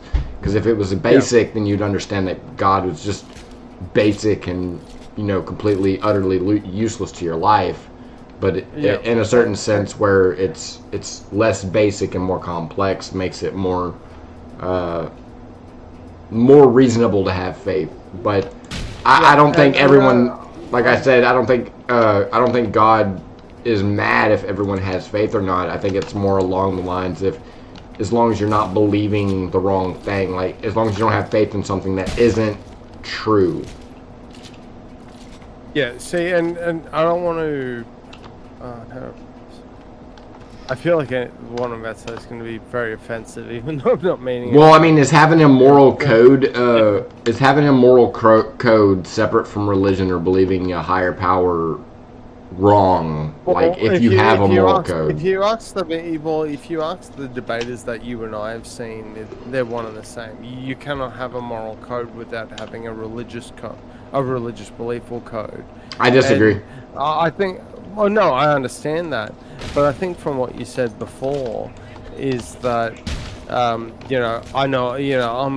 guess I kind of plant my flag, as a Christian, and even though you're not meaning it to, it somewhat sounds like you're planting a flag in a camp so that you don't get detractors or hate or... No. It's more along the lines to me as... I know that's not what you mean, and that's why I prefaced... No, there's an animalistic... more offensive. There's an animalistic instinct of morals that exists among all animals, including humans.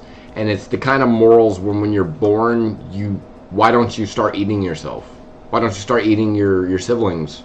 Why don't you start eating your mom or your dad? Or why doesn't your mom or dad start eating you? That's the kind of moral code that's within our instincts that exists, that's like subconscious, where we don't do things that are moral, justified based on our own psychological knowledge. And it's already pre-programmed. Like, there's nothing we can do about it. There might be a glitch in the system where there's a psychopath or a sociopath that would do those things, but that's a glitch. That's normal for any programming. Oh, 100%. No, I agree. So if where do I go from that? I had a thought, so I'm just going to reclaim it. So you were saying before, unless I misheard, I've actually just lost it. Shit. There's a certain mindset. It's so late here. It's like 3 a.m. here, and I you're have good. A really massive sinus. But it's like a certain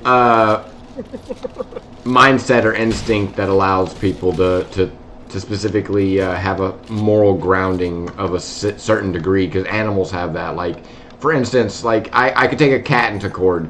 Some cats will eat their kittens. I got you. No, I just reclaimed it. Okay, so animals have a moral instinct. Yeah, a certain degree of a moral instinct that's set set by God.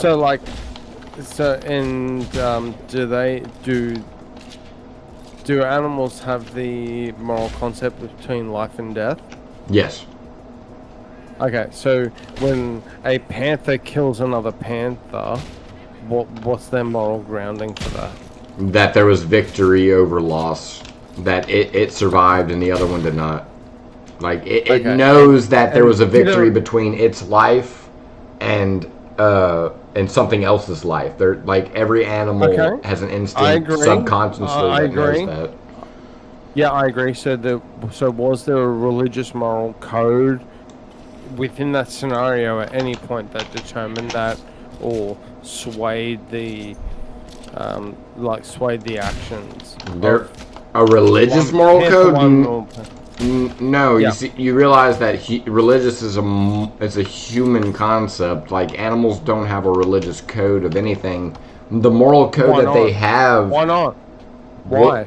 Well, if they did, then it would all based off of individual concept. Then because even though every animal, let's say like every mountain lion can communicate with every mountain lion based on the sounds that they can make, but they wouldn't be able to communicate certain higher intellects of degree like there's something above us, there's something bigger than us, there's something out in space higher than us. Like they wouldn't be able to communicate such things. It would be more who's the strongest, who's the weakest to outcome more moral defense in the animal kingdom. So whoever's strongest can implement what's moral and what's not moral. Whether it's wrong or right, that's the only way it's set. So according to I guess, well, Catholic or Christian, or let's say God, who created the animals? Well, regardless if the animals know that God created it, that's above the point, and the animals don't need to know whether. But if God created the animals, why would He not instill them with a moral code?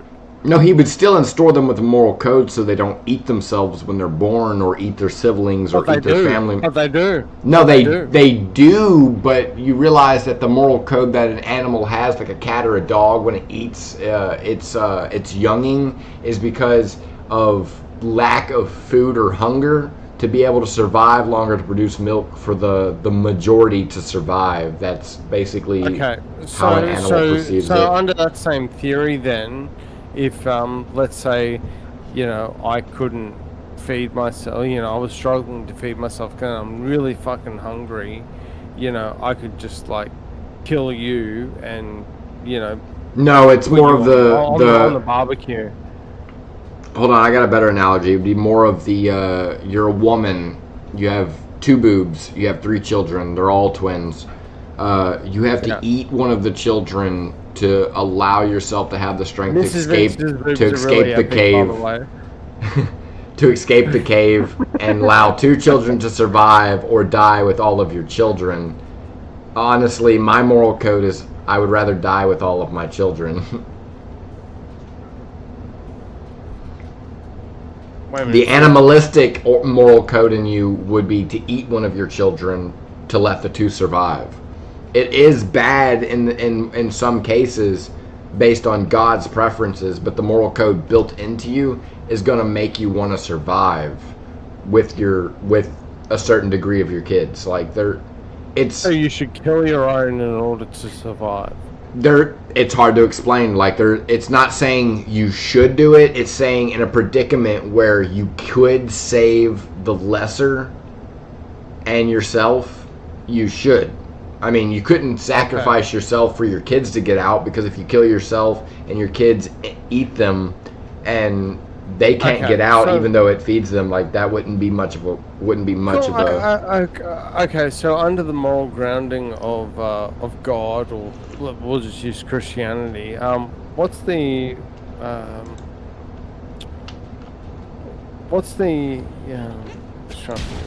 the term I should use? I'm trying to keep you TOS friendly here. No, you're good.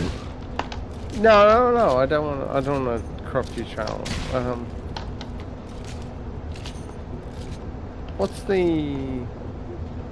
Where the fuck did that dog come from? I really can't think of it. Oh my god, I fucking died. I'm so fucking mad. But, so what's the grant? So what's the... I actually can't think of a way to ask this question without TOSing you. I feel like I'm going to TOS you a lot of ways. I mean, there has to Asking be a that. way you can ask it.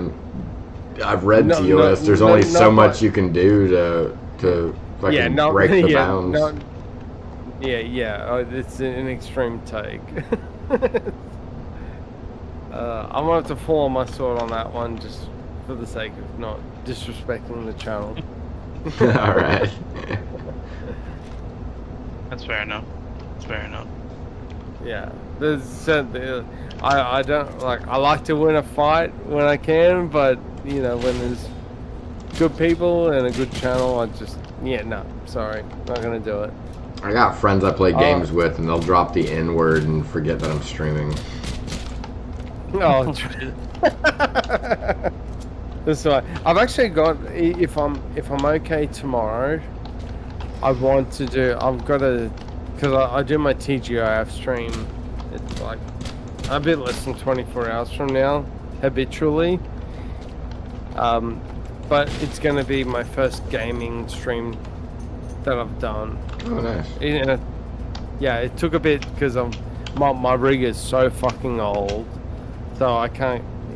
It's really hard to stream things that have any sort of decent graphics to it. But this one, I'd kind of be like, maybe it's an indie game, I guess by standard, but it's a very new release. So, and it's an educational platform. You know, that's the joke in it. It'll be fun. Yeah, that'd be pretty cool. I just need a rig, period. Yeah, no, I've literally, it's a new PC and full setup, monitors, keyboard, mouse, microphone, camera, everything. I did a fit out for it, like budgeted, and I got a mate of mine that he's in IT, so he can, you know, get me some cost price stuff to help lower it. But even with that, it's about a 14k cost. So, yeah, I kind of don't want to spend 14k tomorrow. Oh, for sure. I mean, just for even the low kind of setup of everything you want, you're gonna at least be spending, you know, All of- 1,000 plus. All of the Oh yeah. I went like full big dick. all of like, the The best of applications, the best. all the applications and programs was nothing in comparison to price when it came to the computer. I mean, I think I probably spent like 1,156 on this. But Yeah, I've always had a rig where I've like, I mean, it's good for what it is and it does everything normal. But for streaming, cross streaming, wanting to get some games that have got some bigger requirements, it's not quite there.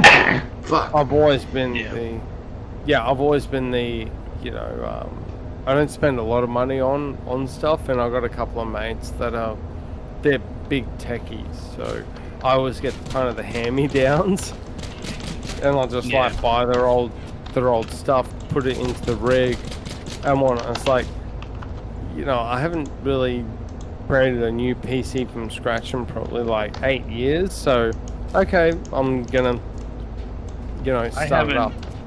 I haven't had a computer for probably about at least, I don't know, 10, 15 years now.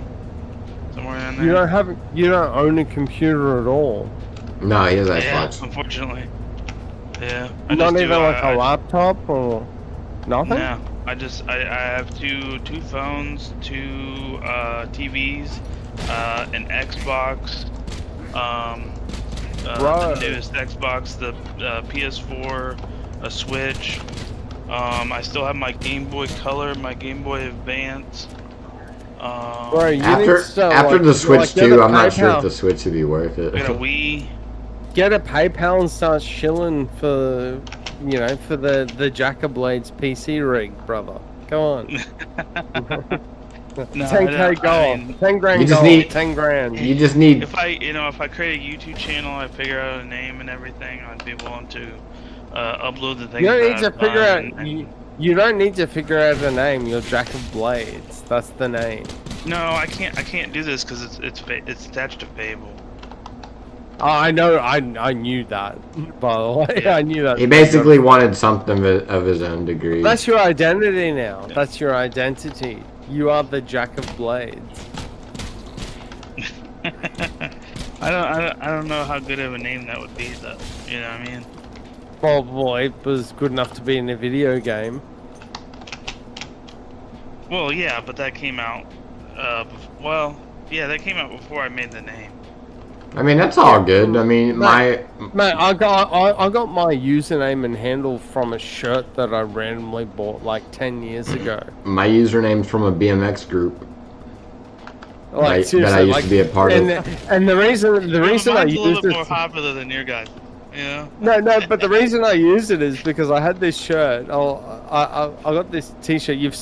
I've worn it on stream, and it's like the original Brooklyn vintage. This is some random ass shirt I got from a store, and then I was like playing poker with a bunch of random ass Italians down south in Melbourne. It's a southern state in my country, and it was like this game where it was only these random Italians that would play. It was like the same like 7 guys, even though it's like an 8-handed table, and no one else would join it. And I was like, oh, these guys look good. You know, these guys are like they're having a good time. So I random ass dude from the north joined it, and I look like the biggest fucking homeless person you can imagine, wearing this original vintage shirt. And I literally developed an Italian accent after a month of being there, because I would play on this table at the casino like every day for like a month straight. I come back and my parents, you know, my brother, sorry, my sister, my nephew, they're like, why are you speaking with an Italian accent? I was like, just enjoying the culture, you know. But they ended up saying, oh, you know, where you from? Because at the time, don't live there anymore, but I was in Brisbane, which is it's the capital, it's the big city in Queensland. It's the northern state that we have here. So they started calling me Brisbane, because like, oh, where are you from? I was like, oh, I'm from Brisbane. And so they kept calling me that, and then I was just like rolling every day, and then I keep wearing this shirt because I recycled it because I didn't have a lot of luggage with me. You know, it's like, no, I'm not Brisbane, I'm vintage. Like, no, we get it. So all these Italians started calling me vintage, and so I just adopted the T-shirt as my new handle online. So Hey, I mean that's an actual like stance. Like before all this, I didn't have people call me Jack of Blades. So, you know, it just kind of formed, you know, and I took that, like I said, from Fable, because at the time when I was making everything, I was just like, I was playing Fable at the time when I made my YouTube channel originally, and I haven't really uploaded too much. Like I try to do things under a different name, because that was kind of my nickname. And then later on, I formed what I have now on Discord through a whole different community, and you know, and then this is just a continuation of my YouTube, because I didn't want to make a new one before, you know. But the point I'm making is that a screen name or a handle or a nickname online, you can't create, if it's really good, it's never created by yourself. It's formed by law of your life. You know. Yeah, I would agree with that. But that's kind of the principle behind it. You know, I want to, like Halfwood said, I want to make something that's of my own. You know, that I created and kind of came up with. Yeah, you want to create. You want to encourage trying to harass people at post office. Oh no, sorry, no, my bad. Sorry. Unfortunately, I wanted to create. That was a bad joke, by the way. Yeah, you're good. But you know, I wanted to create something like I have under here, purple guy. But then I looked it up on YouTube, and that's actually like a really popular thing, I guess, within the Five Nights at Freddy community. And I was like, well, I guess I can't do that either. So you know what I thought? I'll give you a thought. So because I've got a sock account for YouTube, just for Yeah. it was one of my original accounts. Yeah. Before I created the original vintage channel, and when I go into that and I search the original vintage, I get a whole bunch of channels and a whole bunch of other random ass shit, and I'm like at the fucking like my actual channel that I have now is at the bottom of the pile in that search. Yeah. For me, that gives me motivation because it's like, yeah, I'm at the bottom of the algo. I've got 61 subs. You're all fucking awesome, by the way. Big shout out to all my subs. But the point being is that I just want to create a cool channel where, you know, I'll do some gaming, I'll do some open panels, do some debates. I just want to create a really cool community where everyone's having a good time. And maybe one day, when I go into my sock account and search the original vintage, I'm not going to be at the bottom of that algo search. I'm going to be at the top. Yeah, for sure. know, I you know, understand that. And you know, so don't think that your handle or your name is going to determine the fate of where you're going to go. So- just so own here's- it, man. I get that, but here's where I was coming from. I was coming at as a legal perspective. You know, like if I end up blowing up somehow, yeah, I gotta think like if I want to carry that name, a lot of things, you know, you can trademark stuff, and I just don't know the whole legal avenue of things, so I just don't. I was really hesitant on creating a name because I just didn't know the whole process of everything.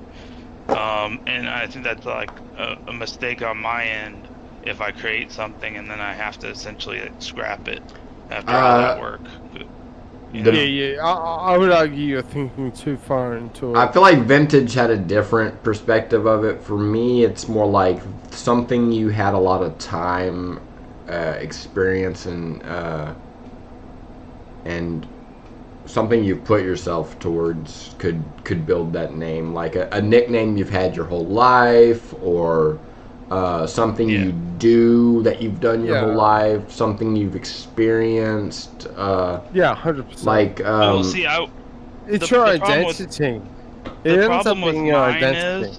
The problem with mine is it's going to be a little different avenue from like you guys. Like I plan on getting into DJ with whatever name I take, so I have to consider it from a musical perspective too. Mate, Like dude, they are going to be two separate things. They're going to be the same. Look at my channel. I have a fake AI music soundtrack playlist. Yeah. what about I get where you're whatever, coming from. you know, whatever, I'm just saying, you know, I gotta. and what about DJ Manga Guy? it depends on where you want to take your channel, but the thing, I guess maybe, and granted, I'm an outlier. I don't know. Hey, you know what? I was. That could make a good channel. Like if he did DJ stuff and mixed anime into it, like he did, like he made DJ music and like used anime clips and skits to make like his DJ videos. Because if you use a specific amount of seconds, I believe it's within copyright law. Well, there was actually really cool. I don't want to try and derail this too much, but there was a Dragon Ball Z clip that I saw where Vegeta was powering up against Captain Ginyu, and it had a soundtrack behind it, courtesy call, and it was just such a fucking epic track. I cannot find it on the internet anymore. It's been delisted or banned or deleted. But I was like, that's the GOAT. I love that shit. That one track of like 30 seconds was awesome. You guys know what AMVs are? That's probably similar to what you've seen. Yeah. It's an AMV, but it got deleted off the YouTube. It was probably copyright or whatever. Yeah, but that's the thing that's that fucking happened. awesome. I put one up on my channel. I didn't work on it too much, but it did get copyright, so I can't make monetize off of it. But I got to keep the video Yeah. up, so. Yeah. So my soccer account actually has a copyright strike against it, and the reason for it is Okay, just because I have dark humor and if I was over if I had some chubbiness to me like I did in high school, what about Grand Elder Guru? Grand Elder Guru. Yeah, the thick Namekian guy, like he's like No, he's like, dude, he's a badass, dude. He's a badass. not Jack. Dude, Grand Elder Guru is a badass, dude. Like, if I was... I thought it Well, was maybe, big but names. that's not Jack. Maybe so, but that's not Jack. Well, I mean, if I was a thick guy because I have dark humor, like, because I have fast metabolism, so I can't gain body weight, but if I did, honestly, I wouldn't want people to call me fat bastard from Austin Powers. Mate, if you can't gain body weight, tell me your secret. I had to have a gastric bypass Smoke. surgery. You have to fast at the same time as smoking a lot of weed, meaning you have to get your body to adjust. Well, I can't do that because Yeah, so but you have to pick a fasting period. So my fasting thing. No. Hold on. In case you feel like trying it out, the thing I do. I've tried it. I didn't actually get it. You fast for 12 hours. For 12 hours a day, you fast. You eat nothing. You eat absolutely nothing. You can drink water. You can drink.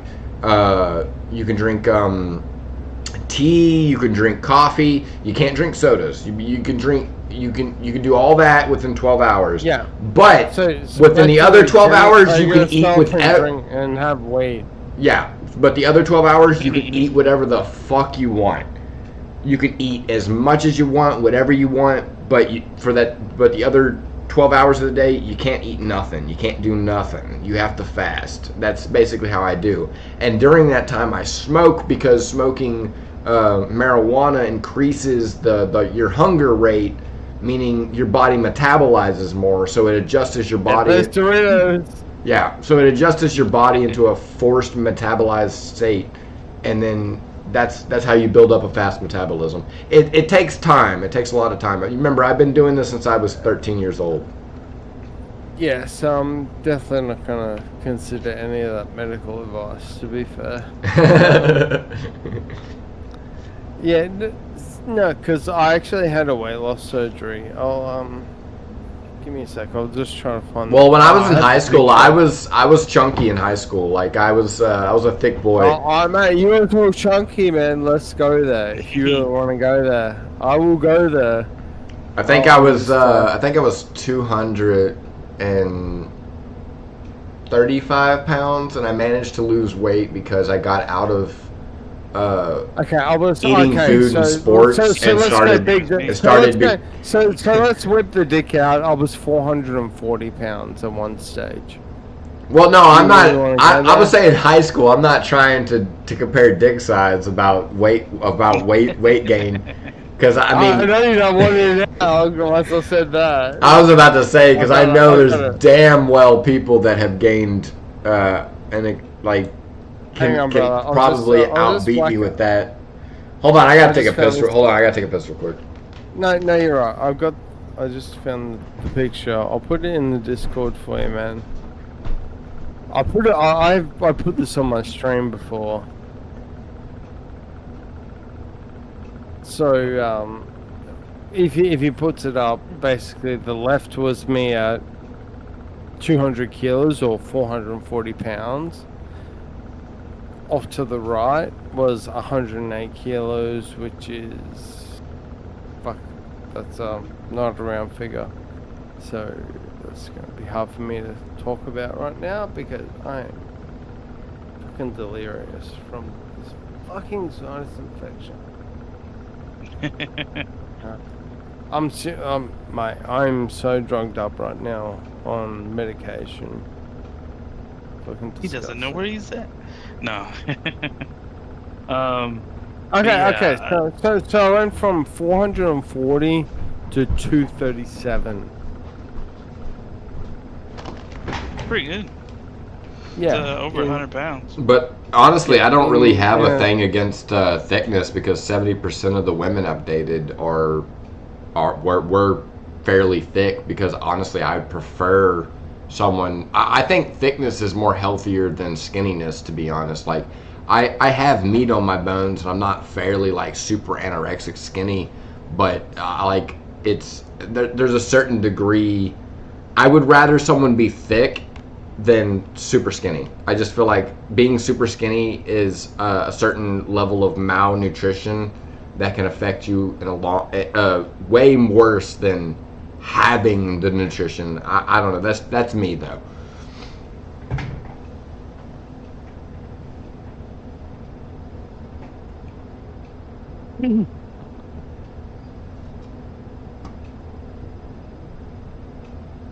Hello. I'm here. Yeah. Yeah. No, that's pretty much me though.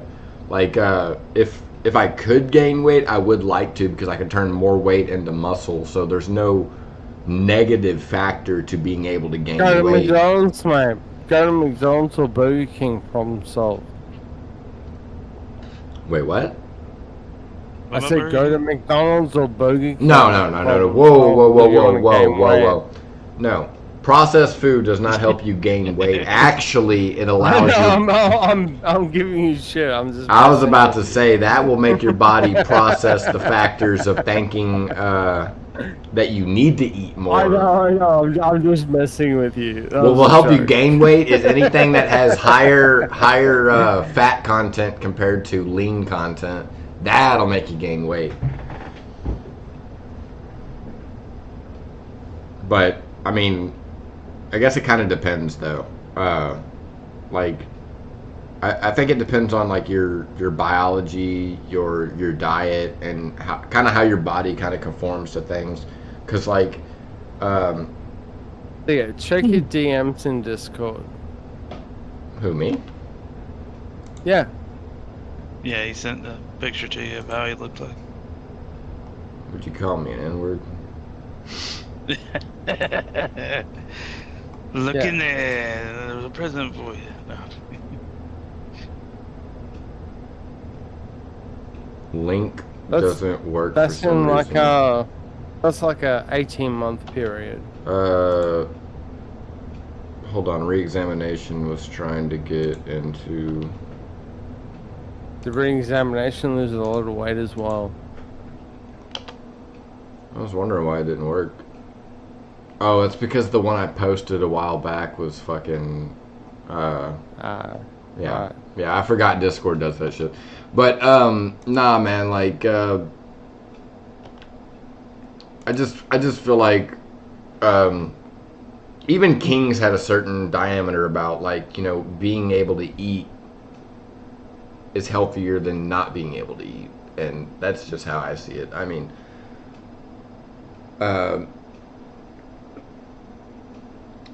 there's a certain level diameter when it comes to dieting, and I feel like fasting is probably the best way of dieting. I don't think anyone should limit the type of food they should eat. Like, I am a food advocate. I if it came down to what I eat, then I'm a fat ass because I eat everything. I'll give you like a small category of things I don't eat.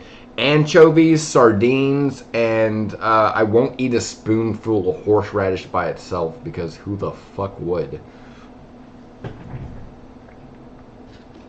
But that's a small list compared to everything else I will eat, and I've eaten some pretty terrible things, and I would still say, yeah, I'll try them again because my taste buds might change, but I still feel like in the long run, I love food. Food is fucking amazing. It's like. Yeah. The thing is that, and it's something I actually learned when I had the weight loss surgery, is that you see things online or on TV or whatever, or even if you go to a local gym, it's like, oh, you know, if you do this, you follow this regimen, you'll absolutely lose weight. And the people do that and it doesn't work, and they get dejected from it. They're like, oh no, this is bullshit, it actually doesn't work. The reason being is that there's someone trying to give a general answer to something that's actually a very very complex situation. So my metabolic state and how I process food or my genetics are 2000% different to Halfwood or to Jack or some random ass person. So there's not a one size fits all to it, but gyms and health experts try to assume that that's actually the case. It's like, no, it actually doesn't work that way, bro. And I learned that personally from because I used to follow all the tricks of the trade. Have this meal replacement, cut down on your food, eat this instead, and I'm not losing weight. If anything, I'm actually gaining weight. It's like, what the fuck's going on here? It's not until I spoke to and engaged a specialist, like medically, to go, oh, this is actually what's going on. It's like, fuck, I didn't know this. And it's like, well, you wouldn't know this because I'm giving you advice and medical opinion based on your individual circumstance. I'm not basing my opinion on what 2 million people are like. Yeah. So that's the key. And that's for anyone that has any sort of weight issue. That's like, I'm not saying that the gym is a bad idea or eating less is a bad idea. Absolutely not. But to be like, oh, it's a magic pill. Just do this, and you'll be all G. It's just retarded. It's never going to work.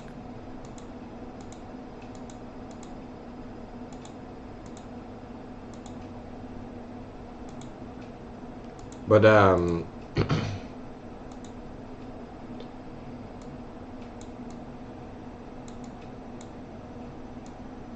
no, it's to be honest, I think it has to do with like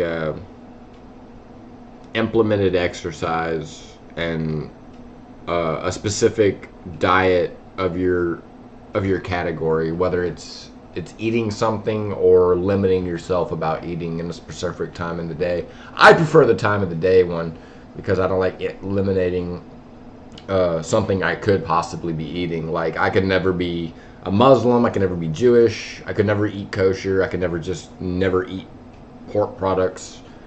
It's just... So what's that got to do with the diet?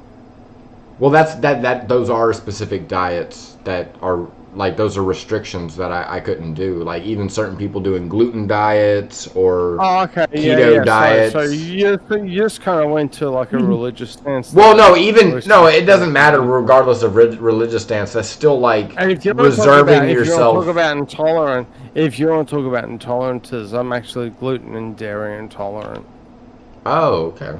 Yeah, so that's got nothing to. That's not. But that doesn't mean you can't eat it. That just means, like, if you do eat it, you're gonna suffer some type of consequence. Yeah, like going to hospital. Yeah. Yeah, I kind of like don't want to go to hospital because I had like a sandwich. Yeah, Karen gives me shit on stream all the time for that. It's like, you can't eat fucking anything. And it's like, well, I can. It just has to be gluten-free. Okay, we'll have a gluten-free sandwich and milk. Oh, sorry, I'm dairy-free. Oh, fuck you. That's Karen in a nutshell.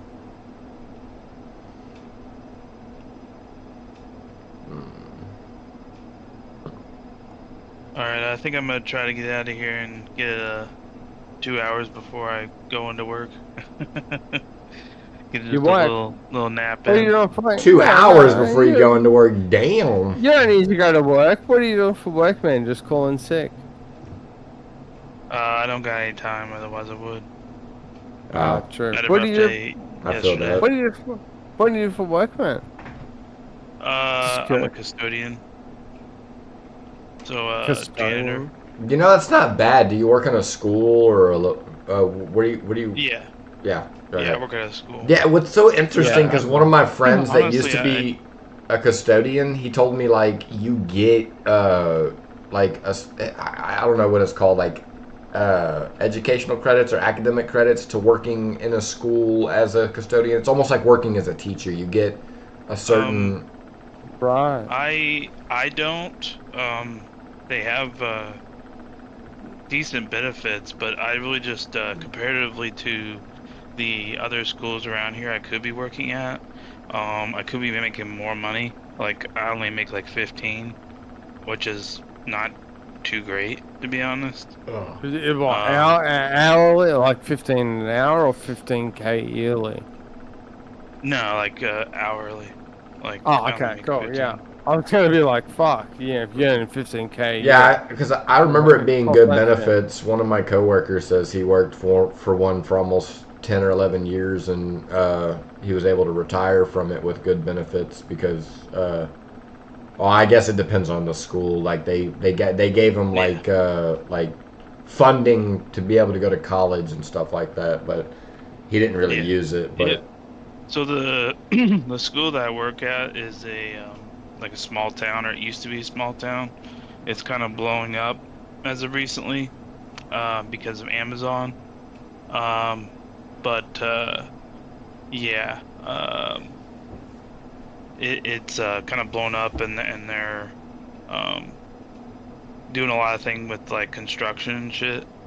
So they're making it bigger, and so it's taking a while to be done. But I'm hoping that once they kind of get it done, that I'll at least get another kind of raise.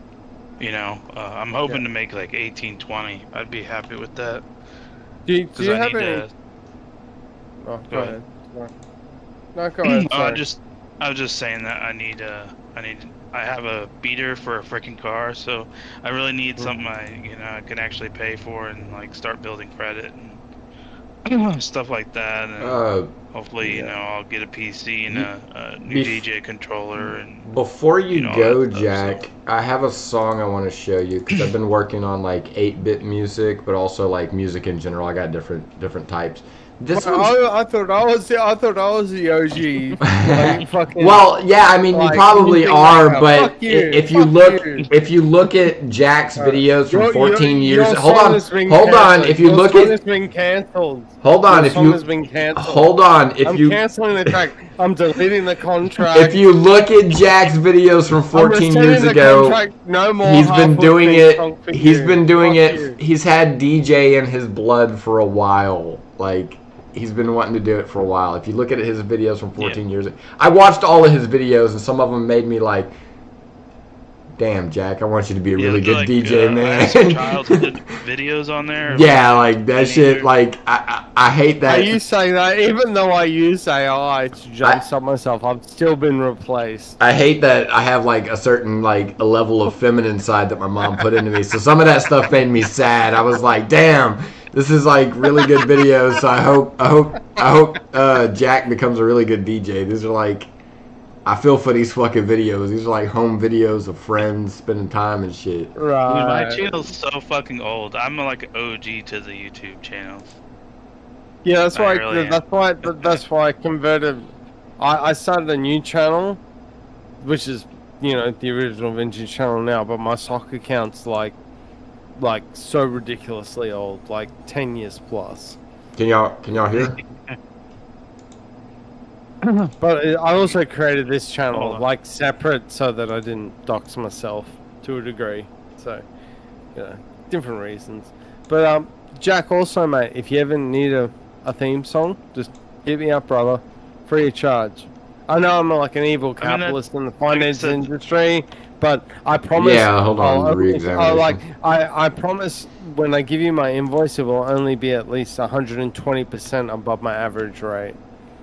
So, yeah. actually, sorry, I'll correct it. 118% because friendly discount. Yeah. But yeah, that's totally up to you. I'm gonna leave that up to you. It'll be in your messages re-examination. Oh, there he goes. Hey, Hey, what's up? what up? So what's the name of this Discord? The hood. It's for half hood. I had another one for anime reviews and stuff like that. I used with a Crib. huh? Nah. Open the hood, come to my crib. Yeah. Go gaming. Yeah, that's pretty much how I have it set up. I was like, how do I want it set up? I was like, when I get my YouTube monetized, I was gonna have it the hoodlums, and then like I was gonna have like different categories for it. Cool. Let's see if I can get the visuals up here. The Discord. Or is it only through YouTube? It should be on YouTube. I got it on YouTube and Rumble. Oh, okay. Yeah. Sometimes they have it in the chat, the actual video feed in the chat on Discord. Anyway, how you doing? What you playing? What's going on? I was playing Sulfur, but I just got off because I kept fucking dying, and then we got caught up in conversation, so now we're just pretty much talking and chilling for right now.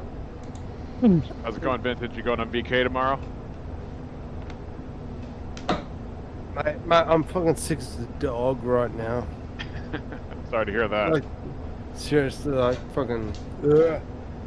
I spent the last like 2 minutes like sneezing into a tissue. Hang on a sec. Sorry, 1 sec. I gotta work a 12-hour shift, but I'll probably at work try and get on maybe for a couple hours just to get on for VK. I'll think about it because I'll have some small amount of off It time. depends. It depends for me if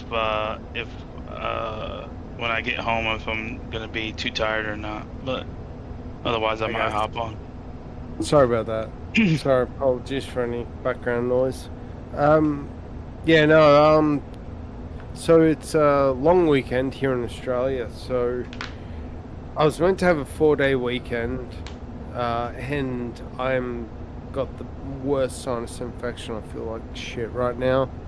It's supposed to be in bed about 2 hours ago, but I've been doing AI music tracks for Half Hood and another creator, just for funsies. VK I think it's like in 2 days, based on time zone. Oh, that's right. If I can get on it, I will absolutely will. I'm What time supposed does to VK actually start where you're at? So it generally starts at, for me, it's usually between 1 to 2 p.m. on a Saturday. So currently it is 2 a.m. on a Friday. Damn, it starts for like 8. You guys have it easy. You guys have it easy for VK. I'll say that. Well, Yeah, because like it's well, 8:30 for kind me. of. Well, yes and no, because it seems like a really good time if you're Australian, but you know the way my personal life goes is Mrs. Vintage comes up like usually around pretty much the time VK starts, and we only get a limited time together. I don't live with her right now. So that's like our weekend together. So it's like she turns up. It's like VK started 5 minutes ago. It's like, yeah, okay. Do I do VK or do I spend time with Mrs. Vintage? So Yeah, I got it. yeah. But because I'm really sick right now, the 4-day weekends turn into a shit show. So I was meant to be going to see her and the fam tomorrow morning, which I'm clearly not doing because of how dog shit I feel. And then she'll come up Sunday, so technically I could still do my TGIF stream tomorrow night, which is Even at your Like, own speed, man. Don't rush yourself. Like, yeah. So I could do my TGIF stream, which traditionally is about 18 hours from now, and then I could still get onto VK, and then she's gonna come on Sunday, which is when everyone's offline.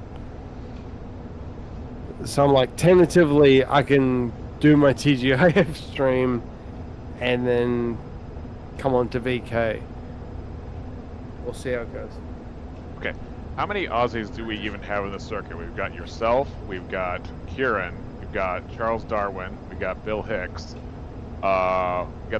Is there some potato guy? Or is that the regular, like the American guy? I don't know who At least Potato four. is. Yeah, I think it's like, well, the ones I know predominantly are myself, Clarence. Kieran, and Bill Hicks. Although I haven't seen Bill Hicks on VK and like, at least not since I've been doing VKs. I think he's talking about What's Clarence, the potato guy. Clarence. Oh, yeah. Clarence, okay.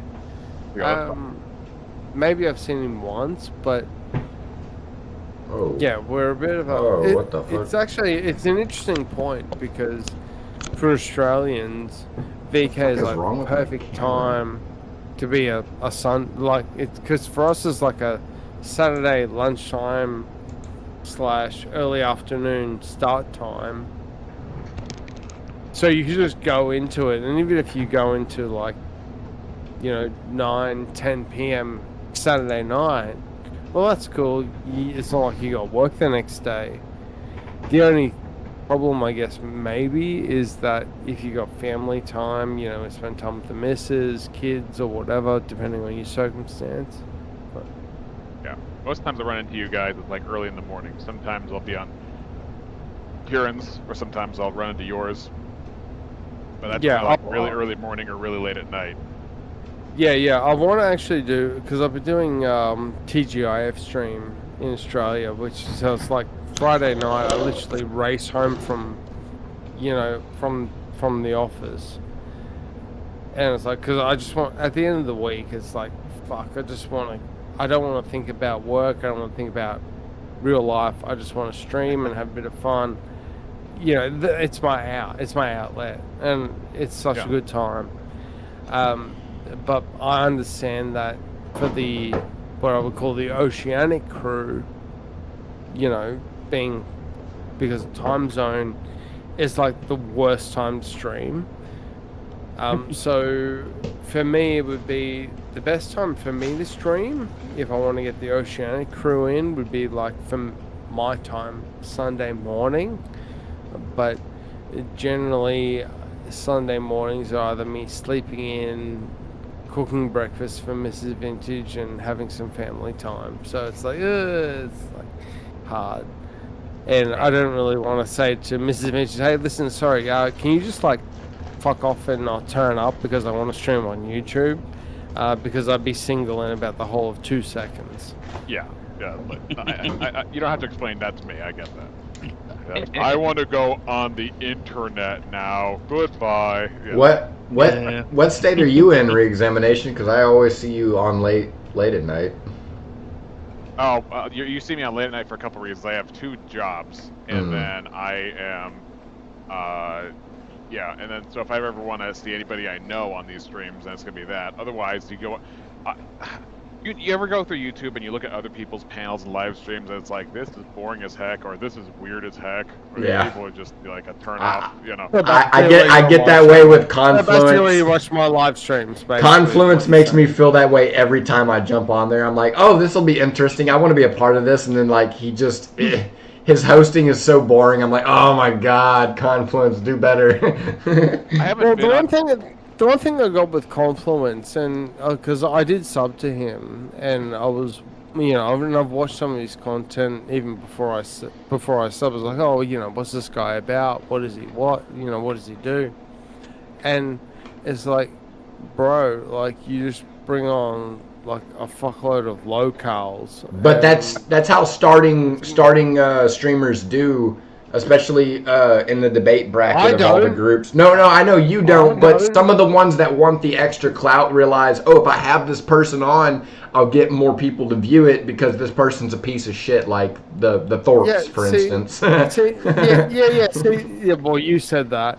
But the thing is, with like streaming is, and I don't know if I'm an outlier or not. Like, everyone, I'd actually really be interested in your opinion on this. Is for me, I started my channel because I just had a great time doing some open panel debates, Swords of Reason, and other such stuff. And it's like, this is fun. Now, whether I get I've got like, I think, 61 subs right now. If I get up to 10 million subs, awesome. But if I go from 61 to 0 instead, and I get driven off the internet, my life doesn't change. Right. Yeah. IRL. Yeah, no, I like, don't care. I completely get that. Yeah. Like, my main Yeah, reason so- to start this channel, if you could watch my first video when I went live, was because of Charlie Kurt. But my second main reason is because, like, if you don't voice your opinion, then no one will ever hear your thoughts and opinions about what you think. No, and I absolutely get that, and I respect it. But the thing is, and maybe I'm missing a trick here. Again, tell me if I'm wrong. Is there are certain individuals out there that start a channel because they just want to get what I would say insta famous by just doing the random ass shit or trying to be locals or create drama. Yeah, and it's clout. like, listen, I'm gonna, yeah. There's cloud chasers, and it's like, listen, I'm just gonna have fun with it. I'm gonna have a good time. I'm gonna stream what I want. I'm gonna create videos I want, and I'm either gonna get a shitload of dislikes and I'll get driven off the internet, or I create a really fun ass community and we all have a good time. Yeah, for me, it's a hobby for my downtime because, like, That's exactly me too. yeah. That's exactly, yeah. like, it's something I enjoy.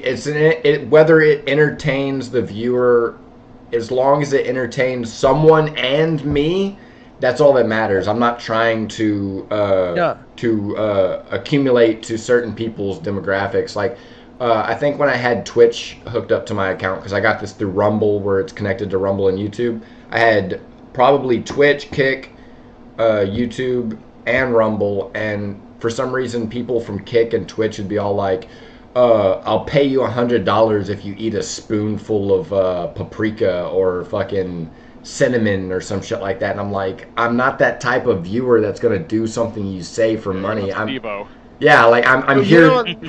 I'm here to entertain. The fun part about that is that someone could give me that same offer, and I'd be like, listen, you could add 2 zeros to that figure you offered, and IRL, I still make more money than that. So fuck you. Yeah, I mean, like my job, I make. I mean, for some people that may not be a lot, but like at $21 to $25 an hour, I work 60 hours a week, and I probably get 1 to 2 days off, and like that's enough for me. That 1 to 2 days off where I'm trying to get to stream, I've probably been off for about a month now, but I'm getting back into it because I was kind of going through some bullshit. Yeah, well, I'm a business owner now, and I make good money, and I'm not. I wish I was a business owner. I got some ideas. But the thing is, I'm not. That's it. I'm a business owner, but I'm not the big dick. You know. Would you say kind of business you do? Person. Without spilling too much beans. yeah. That's why I paused. So I'm in finance. Let's say I'm in finance. All right. Yeah, so I do okay, but I'm not the biggest dick. I'm not driving a Ferrari. Even if I could afford a Ferrari, I wouldn't buy one because I think it's a retarded purchase. I'm the same way. I'm just. Yeah. I like to live Rich frugal. cars get the same accidents that poor cars do. Yeah, they do. yeah. Honestly, if can I drive a Ferrari to my office? Yes.